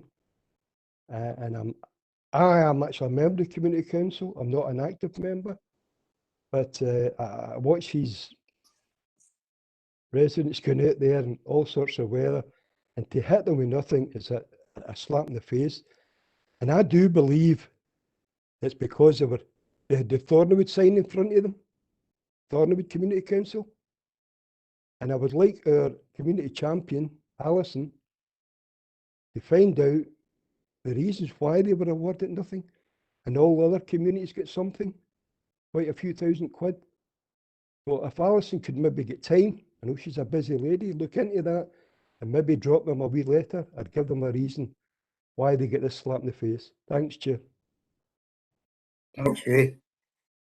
I'm sure that Alison or Matt will do that, find out the reason why. Chair, can I come in on that, please? So I'm more than happy to discuss with the group some feedback in relation to the application. There's a number of groups across a number of areas as to why they weren't successful. I'm more than happy to discuss that face to face with the group to give feedback in relation to that. And if I can speak to Alison and ensure that it's delivered to you in that way, if that's the way you want that to be sent through to you. But I'm more than happy to have the team discuss that with the group to let you know. No intention to be a slap in the face to MD. There's criteria for the application. We have to ensure that the criteria is sufficiently met before we can grant any funding on that basis. But I'm happy to discuss that further when we get an opportunity. Just to say, Chair, there were one of the very few that get no reward. Matt's saying there was a few, but there was only a few. But there's quite a lot did get award, but we'll leave it at that. I'm quite happy with Matt's answer. Thanks, Chair. Thank you. Ellen, you want to come in? Yeah, just very briefly, my Wi-Fi is not too good. Matt, just a quick question to yourself. If a group who are obviously submitting an application and they may be struggling with understanding the criteria and all the challenges that need to be met, would that then be advised that there be a sort of a planning, dare I say, application where one of the officers could nip out and assist them with that? Yeah. Well, we send out any application for that. There's always an opportunity for people to seek further advice. There's guidance notes issued with an application. And as I say, people are also encouraged to contact the team, and we'll provide support in terms of building capacity of groups to completing these applications as successfully as possible. We're more than happy to do that. We're not in the business of trying to get organisations not being successful in their applications. We want to see as many organisations being as successful as they can. Oh, that's super. I will obviously point them in that direction and get some of the officers on board, because if there is a missing link, we want to ensure that that is shored up as soon as possible. Right, that's great. Thank you, Matt. Thank you. Thanks, Matt. Anybody else? Any questions? Dennis? It was just to add a wee bit in there. I think there's training on writing funding bids available from Van L. It might be worth some of the groups having a wee look at that as well, because I think I don't know what was in the bid QA at all, but I know that if I was doing it, it's looking at the criteria and making sure you're hitting the bulk of them before we write the bid. But I can't really comment your own bid because I didn't see it. But possibly that training might be useful for some organisations who are going for funding. Yep, I'm sure if for any organisation that's not sure, if they contact Matt or the team, they'll get all the help they need. Okay, anybody else? No. Thanks for that. Partnership updates, board development sessions, Matt.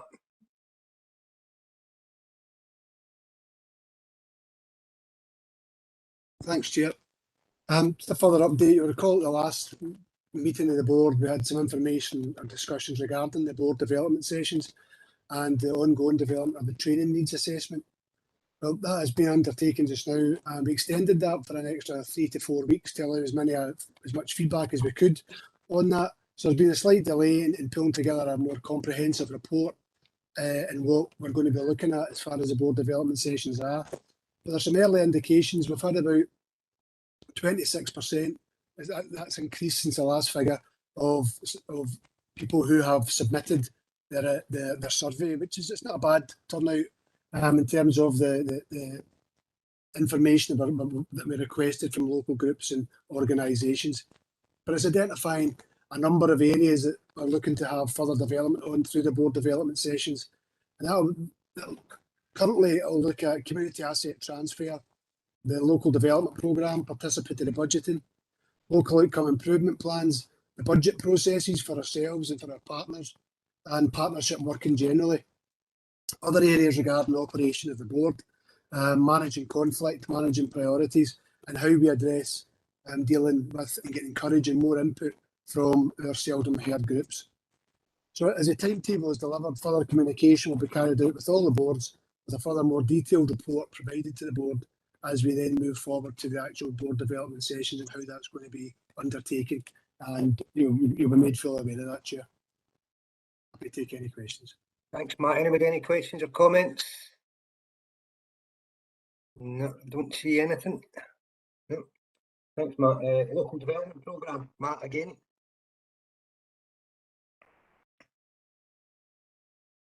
Thanks, Chair. Again, the report was issued along with the papers last week. The report shows the projects relating to the prioritisation from the proposals that have been put forward, with some additions and deletions where appropriate. Consultations have commenced in relation to a number of these projects in the area, and local residents will be contacted about that for their views on the particular projects that have been proposed. And from there, we'll then move forward to, if we have community support for driving projects forward, then we'll move forward to delivery through appropriate procurement means. There's one project which we added on at the Community Empowerment Committee on the 23rd, was in relation to working the groups undertaking in relation to the development of a community garden, and that's something we'd also include within the local development programme report, Chair. I'm going to take any questions. Thanks, Matt. Hughie? Hi, Chair. It's on the local development plans, Matt. At the last meeting, I mentioned about a play park at the sports barn in Bittenshaw, and I thought it seemed to be acceptable given the fact that there was £50,000 there on the go for play park. I'd have been more comfortable if I would have seen it in the list. You know, I don't want it to go missing and then it disappears for 6 months or a year. So I just want to be assured, Matt, that that's on the list. It was the surface, it's not the play park itself. Play park facilities are fine. It's just the surface, the new surfaces you're putting down now, and I don't think it would cost much. So just to get your opinion on that. Thanks, Hugh. I know you're a bit late into the meeting, Hugh. I understand that. We did kind of comment on it at the start of the meeting at the minutes and matters arising. We are aware of the project. It is looking to be included in the kind of £50,000 funding we've got included for upgrading it, and we're now doing a review of the play areas we have in the Bellshill area to determine the best spend for that. And I can assure you that's one of the ones that we're looking at. There was a bit of concern raised after that meeting, in the fact that's a very relatively new project that's been done in that area. So we need to ensure that what was provided there is up to scratch, and that assessment it's been monitored as well by our street scene team.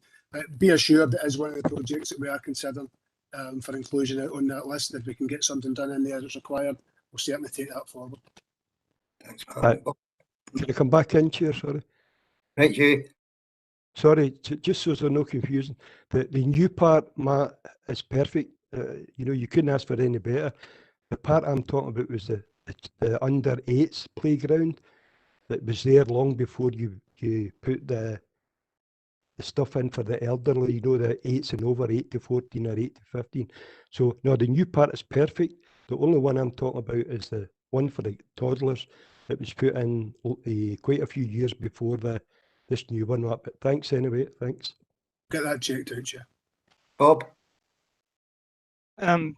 Chair, it's a question to Matt about, in general, about what we call improvements to play facilities. I know that you've got 50 grand in that, Matt, but I'm keen to know if there's, my understanding is that the Scottish Government have made money available for all play parks across Scotland. And I'm just wondering what we have done in North Lanarkshire to tap into that. If Matt can, I don't know if you have an update on that, Matt, but whether that you have been able to tap into some of that money. Thanks. Matt? Thanks, Chair. Yes, we are aware of that funding. Councillor Burrows, I think there's approximately just over £300,000 coming to the North Lanarkshire from that fund for this financial year. And it's something that we are looking at in conjunction with the plans we already have for play areas in North Lanarkshire. Just to give you an idea, North Lanarkshire Council we're planning to spend in the region of just £1.1 million on play areas in North Lanarkshire over the coming financial year. So it's a very large investment in that.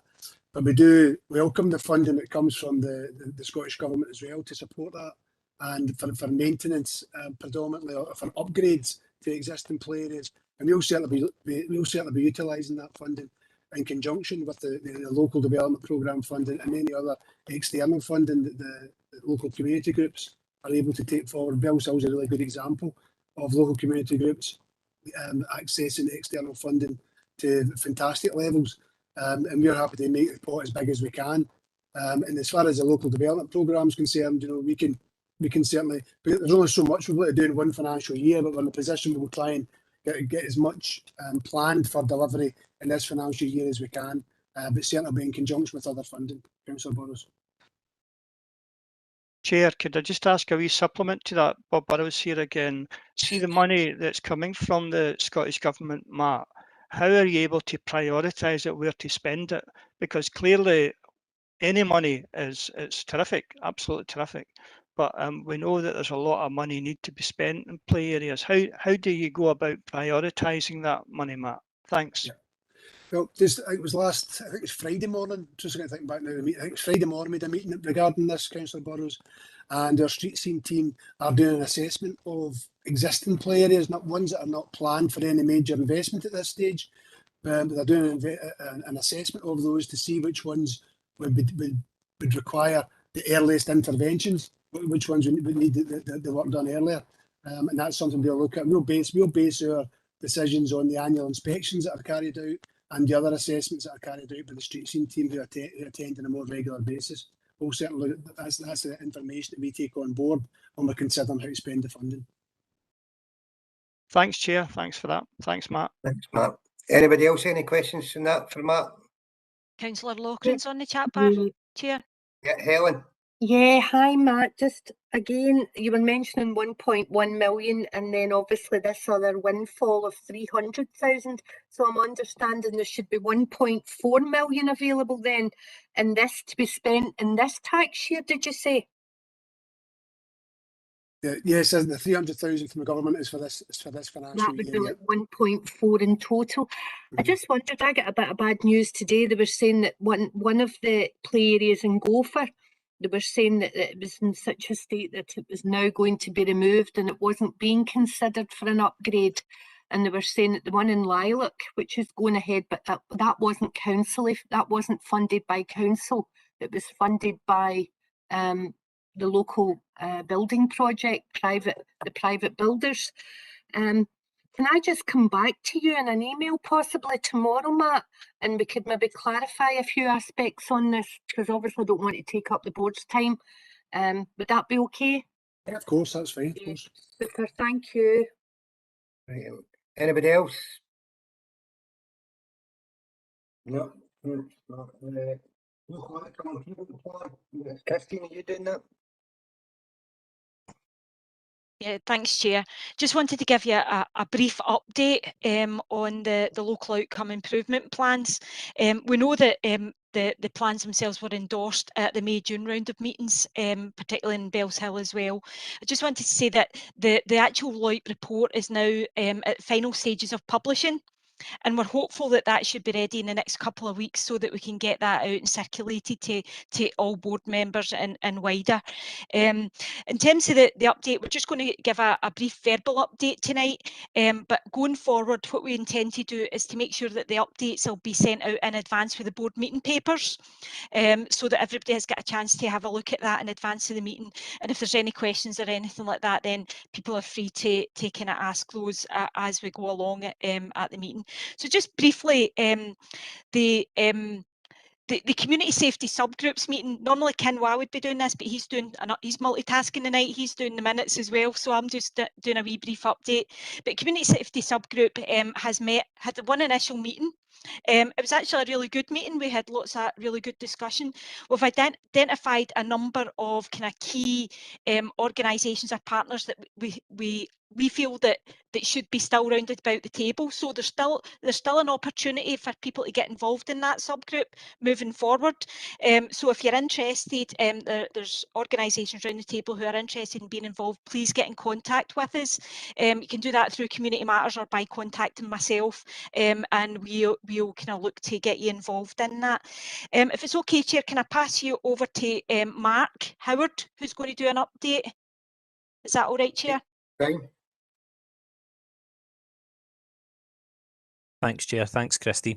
Again, very brief because I'm conscious we're kind of running out of time, but from an NHS Lanarkshire Health Improvement point of view, we're leading on the mental health LOIP subgroup and the poverty and food insecurity, and I know a number of you on the call tonight were involved in pulling those action plans together. In terms of mental health, both plans are lengthy. There's a number of actions in them, so it's good that we're saying, you know, we're building a process that they'll be shared and folk can come with questions. But one of the actions within that plan is to look at our partnership approach to mental health awareness and suicide prevention within the Bellshill board area. So some of the things that have kind of taken place to date was a week-long project in View Park in partnership with our allotments and the gardens, in terms of encouraging people to use our green spaces and the benefits that bring to their mental health. So there's a whole report being produced on that. My email is in the chat box if anybody wants some bedtime reading. Please fire me an email and I can circulate that. It is Suicide Awareness Week this week. We have carried out a walk just at the tail end of last week, Friday and Saturday in the Bellshill area, just raising awareness of the kind of national services that are available that people can contact, such as Samaritans and Breathing Space. We planned that walk through areas of deprivation, typically SIMD 1 and 2. It also incorporated kind of Bellshill Main Street area, where there was social prescribing tools, etc., handed into pubs and things like that as well. And I know, I don't know if it's in the police update, but there's a kind of beer mat suicide awareness campaign that's taking place as well. So we'll make sure that gets added in. Many of our community and voluntary sector partners are signed up to the mental health and wellbeing network that's led on by Van L. And a number of those organisations are kind of based in the Bellshill area, but also not based in the Bellshill area, but deliver services in the Bellshill area. So I suppose that's a good way for us to look at joining those approaches up to make sure that information's consistent.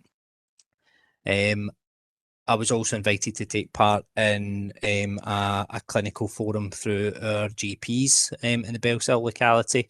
And that was useful to hear the kind of pressures that they're operating within,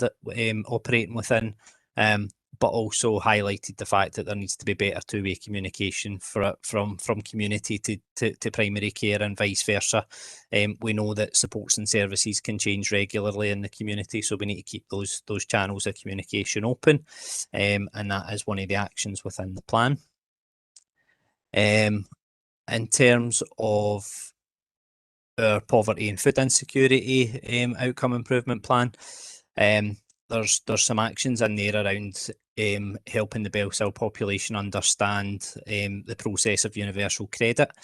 I know we've been in discussion with some of our partner organisations in the View Park area around making sure that people know that those drop-in services are available via View Care, and recently in kind of partnership with Thornywood Community Council, we've started some of those discussions as well. And also in terms of food poverty, we do have a subgroup that's looking at taking that forward. One of the tasks and actions within that is to look at the types of food that are typically provided by food bank provision, and we're going to look at that in partnership with a community food nutritionist and our weight management service to look at the availability of more healthy food options for individuals. And we are kicking off a programme that subgroup has kind of looked at developing in October, and that is initially a kind of community lunches type programme that will bring people together who have been identified through their use of food banks, and try and do some intense work with those individuals and families to try and unpick, the situation that they might have found themselves in, and then design the project on the back of that, whatever they tell us what they need.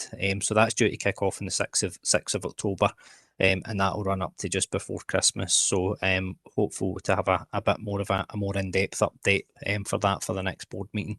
There's loads of actions. I won't take up any more time, but as Christine says, the plans are there. They'll hopefully be published soon, and folk will get them in advance of the next meeting. Thanks, Chair. Thanks for that, Mark. MD, any questions or comments? When you said you spoke to the doctors and the pressure they're under, is that the doctors in the hospitals? GPs. GP, you speaking to a GP? we did. Do you know because the public can't get speaking to them? If you know what I mean. So it is something we see, and Karen, I know you're on the call tonight, and I don't know if you want to come in and support that, but they are kind of looking at different ways of working, and they are looking at that primary care isn't always the best service, particularly around mental health. We were engaging with them. So they were kind of looking for more of the information that's available for services that are in the community, that are accessible, that are about improving people's physical activity levels, and the positive impact that can have on their mental health, etc. So it's a platform to build upon. I have to say, it was an initial meeting, and it is literally about making sure that they know when people are going to them and in front of them, then they've got the right supports and services there that they can signpost people towards where primary care maybe isn't the best place for them to be. And that'll include the primary care community link workers who are in post now as well. I know there's been a few of those still to be recruited, but that should particularly serve a really good purpose in terms of primary care and helping folk tackle those social issues that they might be experiencing, rather than taking up a medic's time where it's maybe not a medical issue. So I appreciate that is what we see on social media and in conversations with friends and families, etc. That trying to get to see a GP is quite difficult. But it's good that we've at least got that kind of platform of communication that we can make sure that we feed that back to them. Thanks, Mark. Nora, you want to come in? Thanks very much, Chair. Just very interested in what Mark was saying there, because as you'll no doubt be aware, both myself and Councillor Loughlin volunteered quite extensively with the G71 Food Bank over the last year, especially during the pandemic when we were in lockdown. And where Mark was saying about healthier options for food banks, Well, as you'll know, Mark, most of the food that the food bank gets is donated by local people at supermarkets, etc. And the guidance is that it has to be in tins or packets. It can't be fresh because the fresh will perish, especially things like meat, etc. So a healthier option isn't always available, for want of a better phrase to use. So I'm just curious as to how you're going to work around that part of it. They do get some fruit and vegetable donated to some of these groups, but again, it's got a very, very short shelf life and doesn't often last very long. And most of the time when they get it donated, it's just about to go out of date, the fruit and veg. So just kind of curious as to how you work around that one. And just a comment on the NHS as well, because as you know, up until very recently I was running 3 GP surgeries, but I'm down to 1 now. And our GPs have always been available for patients, both face-to-face and telephone triage. So I am surprised sometimes by comments like that, and I find it very unhelpful for GPs because they've been worked off their feet over the last year and a half. And I think some recognition should really be paid towards them rather than criticism. Thank you. Can I come back in there, Chair? Yes. I think I'll take your first point, Councillor. We do recognise the challenges that food banks face in terms of the donations and stuff that they receive, and you're right, it is typically tinned and packaged goods. One of the things that we are looking at is funding for our food banks to buy fridges and freezers. We know one of the projects in View Park View Care has a small freezer, and they can kind of take donations of meat that are frozen. One of the issues that had kind of thrown up for some of the families was, you know, when they were kind of being presented with a leg of lamb or you know, a ham joint, etc. They lacked the skills or the facilities in terms of understanding how to prepare it, how to cook it, and the cost implication of, you know, of cooking a bit of meat that's of a substantial size for a period of time. So there are all sorts of issues around that, but I think, you know, if we can support them, there is a Scottish Government fund out just now looking at the kind of food pantry kind of style, where it's encouraging food banks to look at their provision and what they can they purchase fridges and freezers that might allow them to take foods of slightly healthier options. So as I say, we've only had the one meeting at the moment, so it is, you know, just an option. And similarly to your experiences, Councillor, with GPs, I have to say my own GP has been great. I've always had a face-to-face appointment when I need it, and there's a genuine willingness on that call that I was in with the GPs to engage with their patients as and when it's absolutely needed. So I would echo what you've said there in terms of they are still working, albeit sometimes in slightly different ways. But you know, in terms of the impact that might have on the taxpayer, you know, people don't like change, and if you're used to seeing a GP for face to face for all that time, and all of a sudden you're having to speak to them on a phone or see them on a screen, it is different. And I think it's just about how we communicate that and how we can communicate that actually that's maybe a more effective way of the health service operating. So I think, you know, there's probably lots of comms stuff to do around that in terms of getting that message out that, you know, when you need to see a GP, you will see a GP, and I would certainly echo your point that I think for some people it's been the disparity between practices. Groups that we've engaged with, you know, they can have, you know, two GP practices in the same locality and they get different experiences, and I think that's maybe where a lot of the frustration comes from. Thanks, Mark. Thanks for the input. I'm conscious of the time. Anybody else say anything else? I maybe have a word with you later on, Nora, about that. Nobody else? Right, thanks for that. Sorry, Chair, there's Dennis O'Keefe had his hand up there. Oh, sorry, Dennis. Hi, can you hear me okay? Can hear, aye. It was just adding on a wee bit. It was something we came across in the early part of the lockdown, Mark, and it was we had certain folks saying, I've got a specific diet, or I'm vegan or whatever, and we found that Lanarkshire Community Food and Health Partnership, they were going to the fruit market pretty much on a daily basis. So I wonder if they might be an organisation that could tie in for some of the people. Yep, they're certainly involved in the subgroup. We've got their nutritionist involved, Dennis. So I'm sure they'll be bringing those ideas. Well, I'm hoping they'll be bringing those ideas to the table. No problem. Right. Anybody else? No, thanks for that. It was the petitions and no petitions. Relating to a webpage for local community groups. Who's first? Sorry, Chair, your sound went away there for a short Sorry, period did of it? time. Could you maybe repeat that?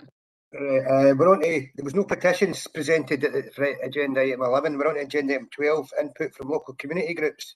Agenda items from community groups. Do we have any? No, nobody in. Chair, can I come in a second? Sorry. Yeah. Chair, there's a report for the Thornhill Community Council, but I'd rather Patricia Warren, who's on the call, would come in if she doesn't mind, just reporting about the Memorial Garden. Patricia. Is she on the call? No. Patricia, do you want to come in on anything?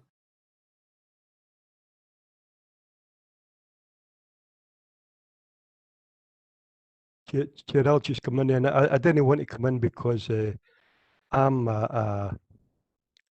just a watcher in the community council. I'm not a worker, but they just opened a memorial garden next to the Trinnickside Miners recently. A lot of work put into it. They've got a couple of nice benches on behalf of two of their local community councillors who passed away recently, Jim Coffey and Davy Saunders, who you obviously know, Chair.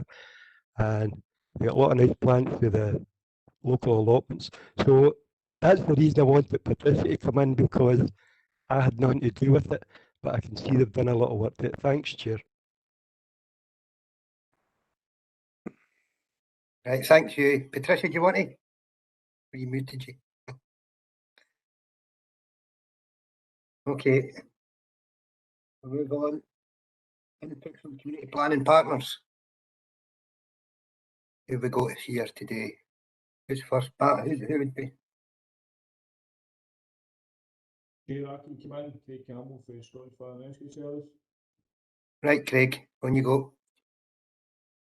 Okay, good evening everyone. I'm conscious of the time, so I'll just rattle through this as quick as I possibly can. So I take it everyone's had the opportunity to review the report I submitted with the papers. More than happy to take any questions. It covers the period between the 1st of April to the 30th of June, which is Q1 of 21 to 22.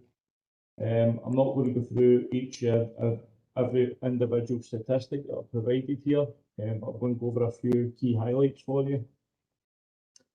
First of all, in the deliberate secondary fires section, we can see over the quarter there's been a rather large upturn in deliberate secondary fires within the localities. So this is something that we've been maintaining a key focus on over the last 2 quarters. In particular, my own personnel within Bellshill Community Fire Station have been out and have conducted 13 activities over the last 2 months, particularly targeting these incident types. And this has included leaflet drops, post-incident engagement and fire safety messaging during local events such as street soccer and community gatherings. The next part I want to highlight is what we call unwanted fire alarm signals. So as you can see from the statistics there as well, that there's been again a large kind of upturn, what we're used to over the last 2 quarters and the preceding 2 years, with unwanted fire alarm signals. And the service is currently undergoing a national consultation on unwanted fire alarm signals, which are what you may better know them as false alarms. So obviously the automatic fire alarm signals are designed to provide early warning, fire and save lives. In the workplace, 97% of the calls we receive from them end up as false alarms, and this is what we term as UFAS. And it makes up 31% of all the incidents we attend, 30,000 UFAS call-outs every year, and undertake almost 57,000 unnecessary blue light journeys every year. So this is really the purpose of our nationwide consultation, which runs from the 19th of July to the 11th of October.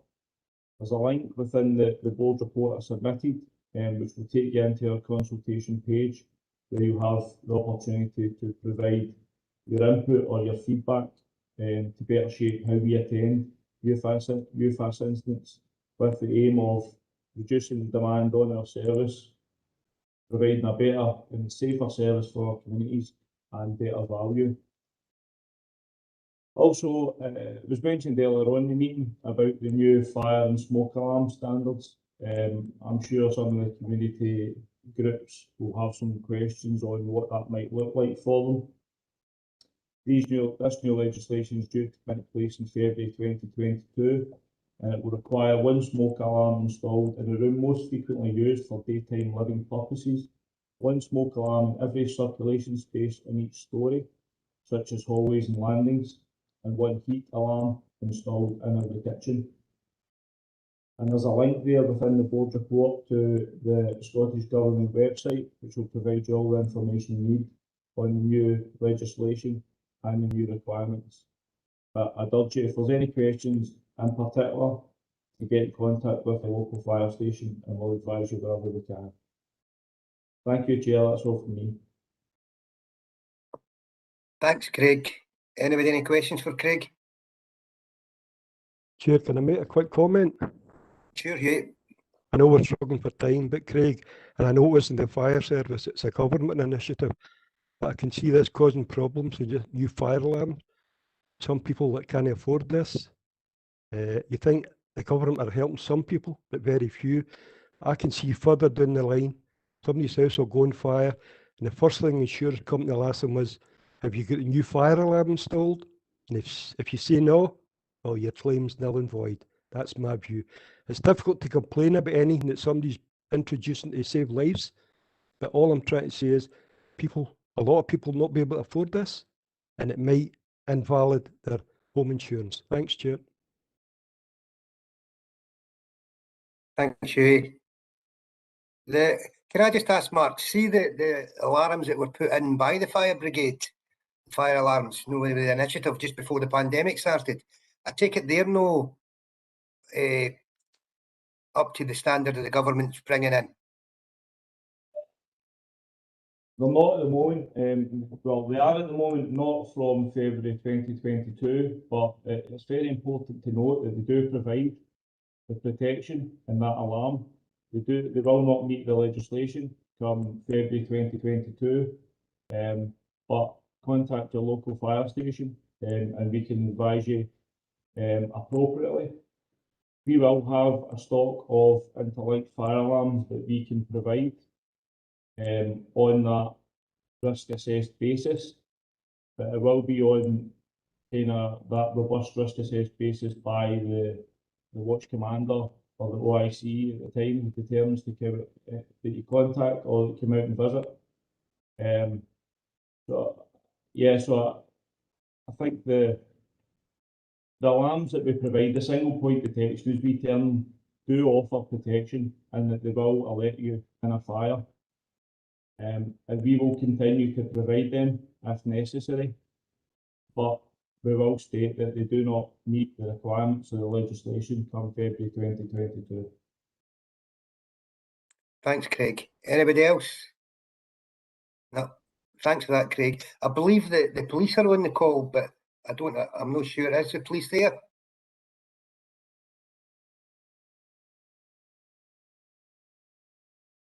No, nobody for the police.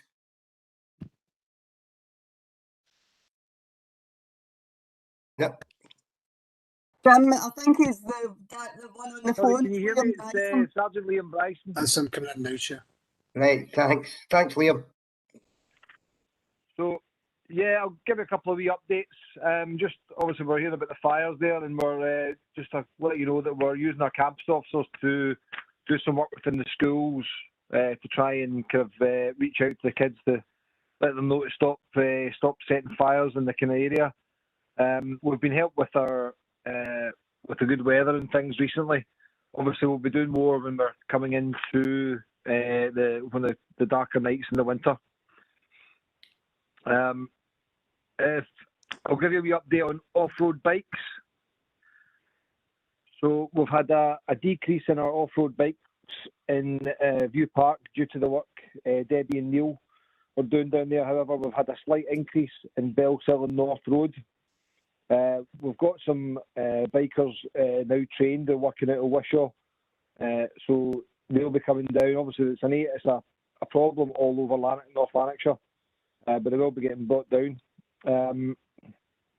So around Cambro Road, Craig and Kylie doing some work on fly tipping round about there. There's only been one call to the police so far, but we've got an operation that we can utilise called Operation Ferris, which will be deployed if there's any more calls. There's been some youth disorder. Was there someone wanting to come in?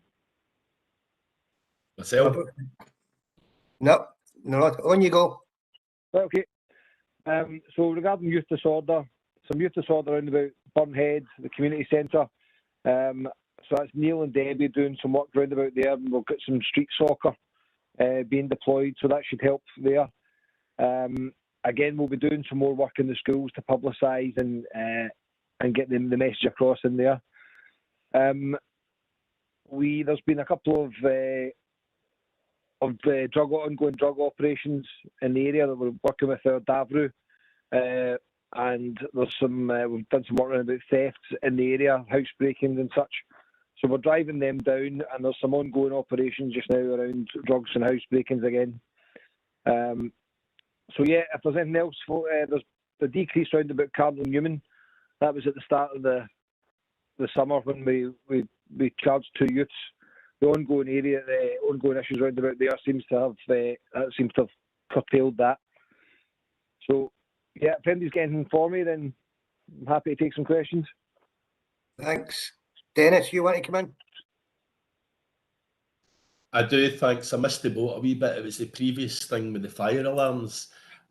Just wanted to say that having a look at that in terms of assistance, Hughie, it appears, according to the Age Scotland site, that there's a funding to administer an assistance package through Care and Repair.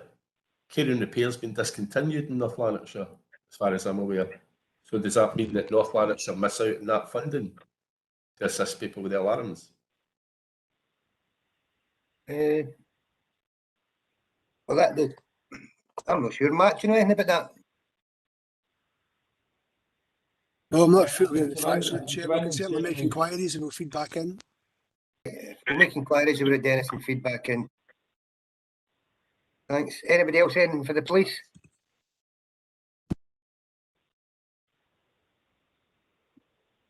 Ellen, you want to come in? Yeah, it's just a quick question for Liam.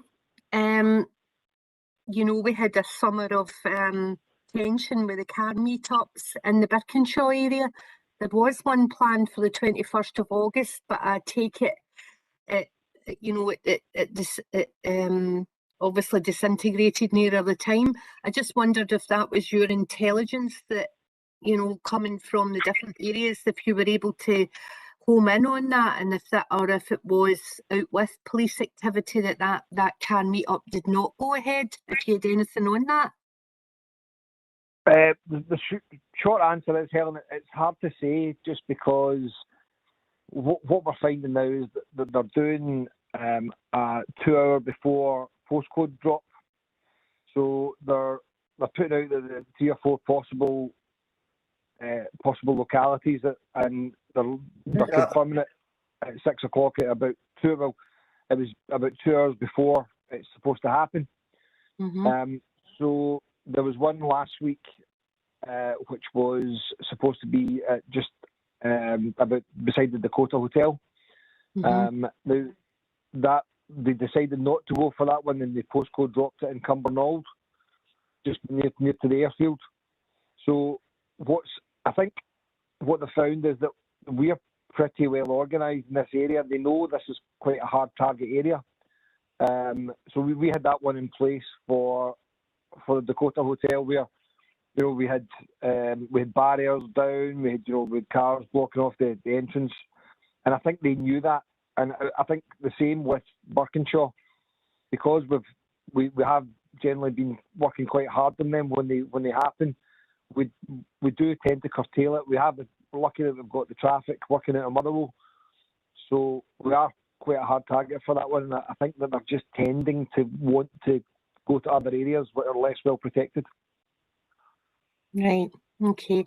So are you able to feed in through the elected members if you explained there that there's probably 4 potentials and then the drop box at maybe 2 hours before?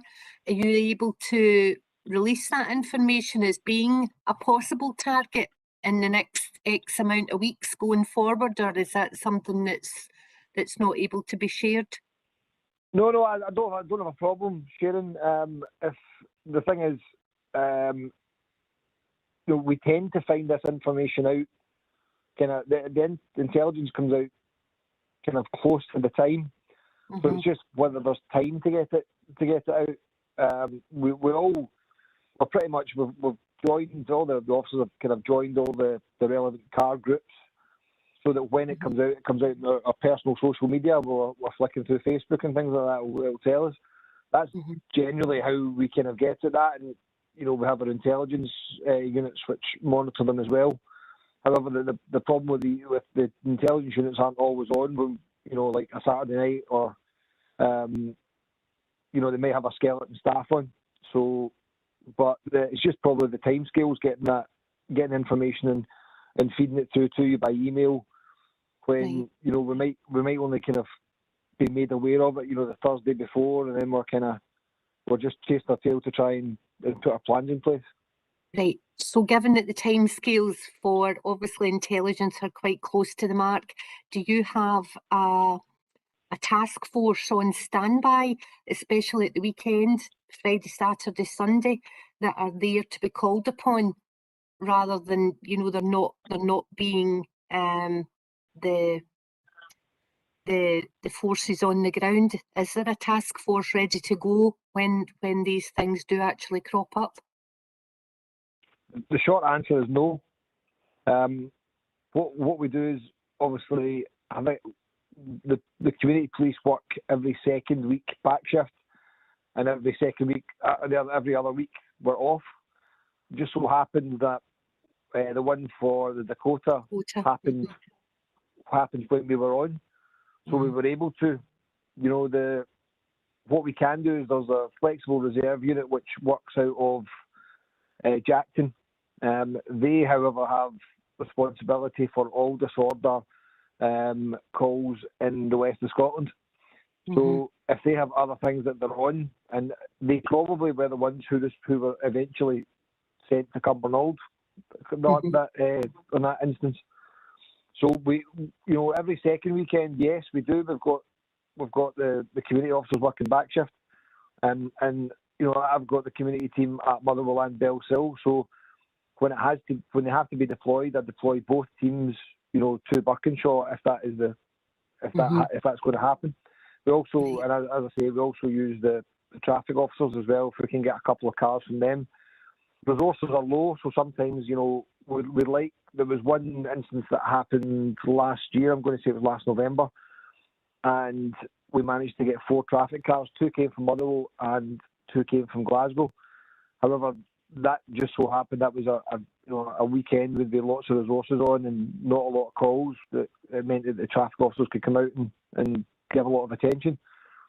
So I can't really provide you with all the reassurance that should this happen when the community police are off and the traffic are busy and the flexible reserve unit are away doing other things, I can't give you any reassurance that the potentially be anybody apart from a shift car. And as the shifts just now across the whole of from Few Park to Shots, and sometimes they're putting out 4 cars to cover the whole area.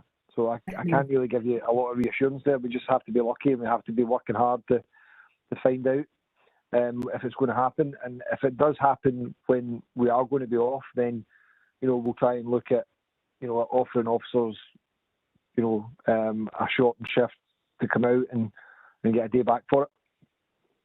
Because that's what happened in Birkinshaw that last time. It was unfortunate they did all congregate, and it was the local team's weekend off. And like as you said, the flexible team weren't available, and it was about 9 or 9:30, 10 in the evening before we kind of got the presence there that needed to kind of get them on their way. And this is the problem. It's, as a 50% chance that is going to happen. So in light of that, I would be keen to understand if the hierarchy are looking at that 50%. If it was 5%, I would say, right, okay, we could maybe run with it. But it is a 50% chance that we do not have cover for that. Yeah, and Councillor, we are every day pointing out our resources to senior officers. We can't get enough police officers to cover for even when there's serious crime. Now, as I say, we're putting out, so there's some shifts they're putting out 4 cars to cover the entire area from View Park to Shots. So, really to deal with that problem effectively, you're looking at so that potentially is what the manning levels you'd be looking at for that is all the 4 cars that would be covering the whole area. And we're just not going to get that. So we've got to be lucky, and if not, then we have to look at, if the intelligence comes in that it's going to be the weekend when we're off, then we have to look and see if we can offer the community officers to come out on a day off. So yeah, resources are the biggest issue in policing at the moment, though. Right. Thanks anyway. Thanks, Neil. Liam, sorry. I'm conscious of the time here. Nora, you want to come in? Thanks very much, Chair. Just on the note of car meets, I'm sure that everybody is already aware of this, but there was a young girl almost killed in Weymouth back in June, and then at a car meet last month down south as well, a car drove into 5 people that were standing nearby, and all of them ended up in hospital, including the driver. And really, this seems to be a plague that's sweeping out throughout not just Scotland, but the rest of the UK, and no doubt as a result of films like Fast and the Furious and the like. But I really think that something needs to be done nationally about this, not just at North Lanarkshire. I think really something needs to be fed upwards towards the Scottish Government and Police Scotland in general, because it's just no good enough, and I'm not prepared to stand back and allow car meets to occur without the proper supervision and for people to die in this local area as a direct result. So, I'd be interested to see where we go from here, but to say that there's not enough policing, I get that there's been budget cuts, but it's not an acceptable answer really at the end of the day for the people that are hearing the noise, that are seeing the cars speeding up and down, and are terrified for their kids being out playing at night in case one of these cars drives into them. Thanks.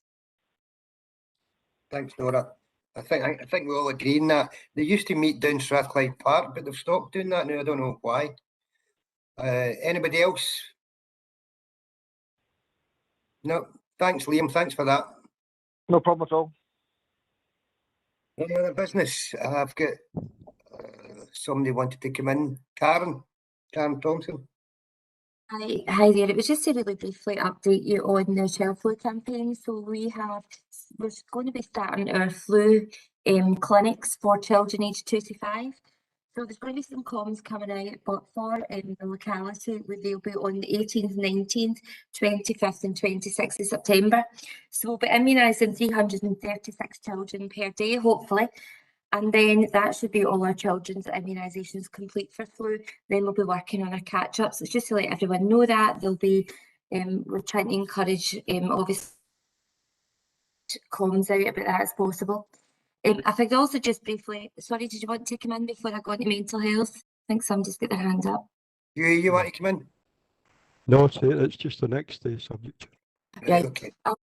Just to add on to Mark, and apologies because I did try to come in with Mark, but I'd only sent the message to him and not everybody. So it was usually to add to what Mark was saying. So the purpose of why we asked the GPs to meet was really just to improve our services around mental health. So my responsibility in terms of mental health is for the adult mental health team and the older adult. And what we've kind of realising is that a lot of our time has been wasted in terms of inappropriate referrals. And actually, as Mark's touched a bit on about maximising our service and getting the right referrals to the right place. So that was part of his meeting with the GPs, really to talk to them about referral criteria and how we can make improvements. So it was just later to say that, but also to let the board know that with our older adult team, because of the restrictions, it's been really challenging for us to deliver the service that we want to deliver. So, and part of that has been difficult because of the kind of accommodation that the team working in. So we've been doing a bit of movement in co-locating teams, which will, for the board's purpose, that will make huge improvements and allow us to look at different areas to move our team and give them much more flexibility to see more patients. So that's something that's ongoing at the moment, and I'll be able to update in due course as we progress with that. Hughie, did you want to ask something about mental health? No, sorry, Karen, it was just to let the chair know I was wanting in next. Ah, okay. Anybody, any questions for Karen?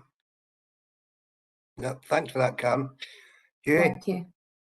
Chair, very, very quick. I know we're running late here, but the Community Council asked me to ask a question.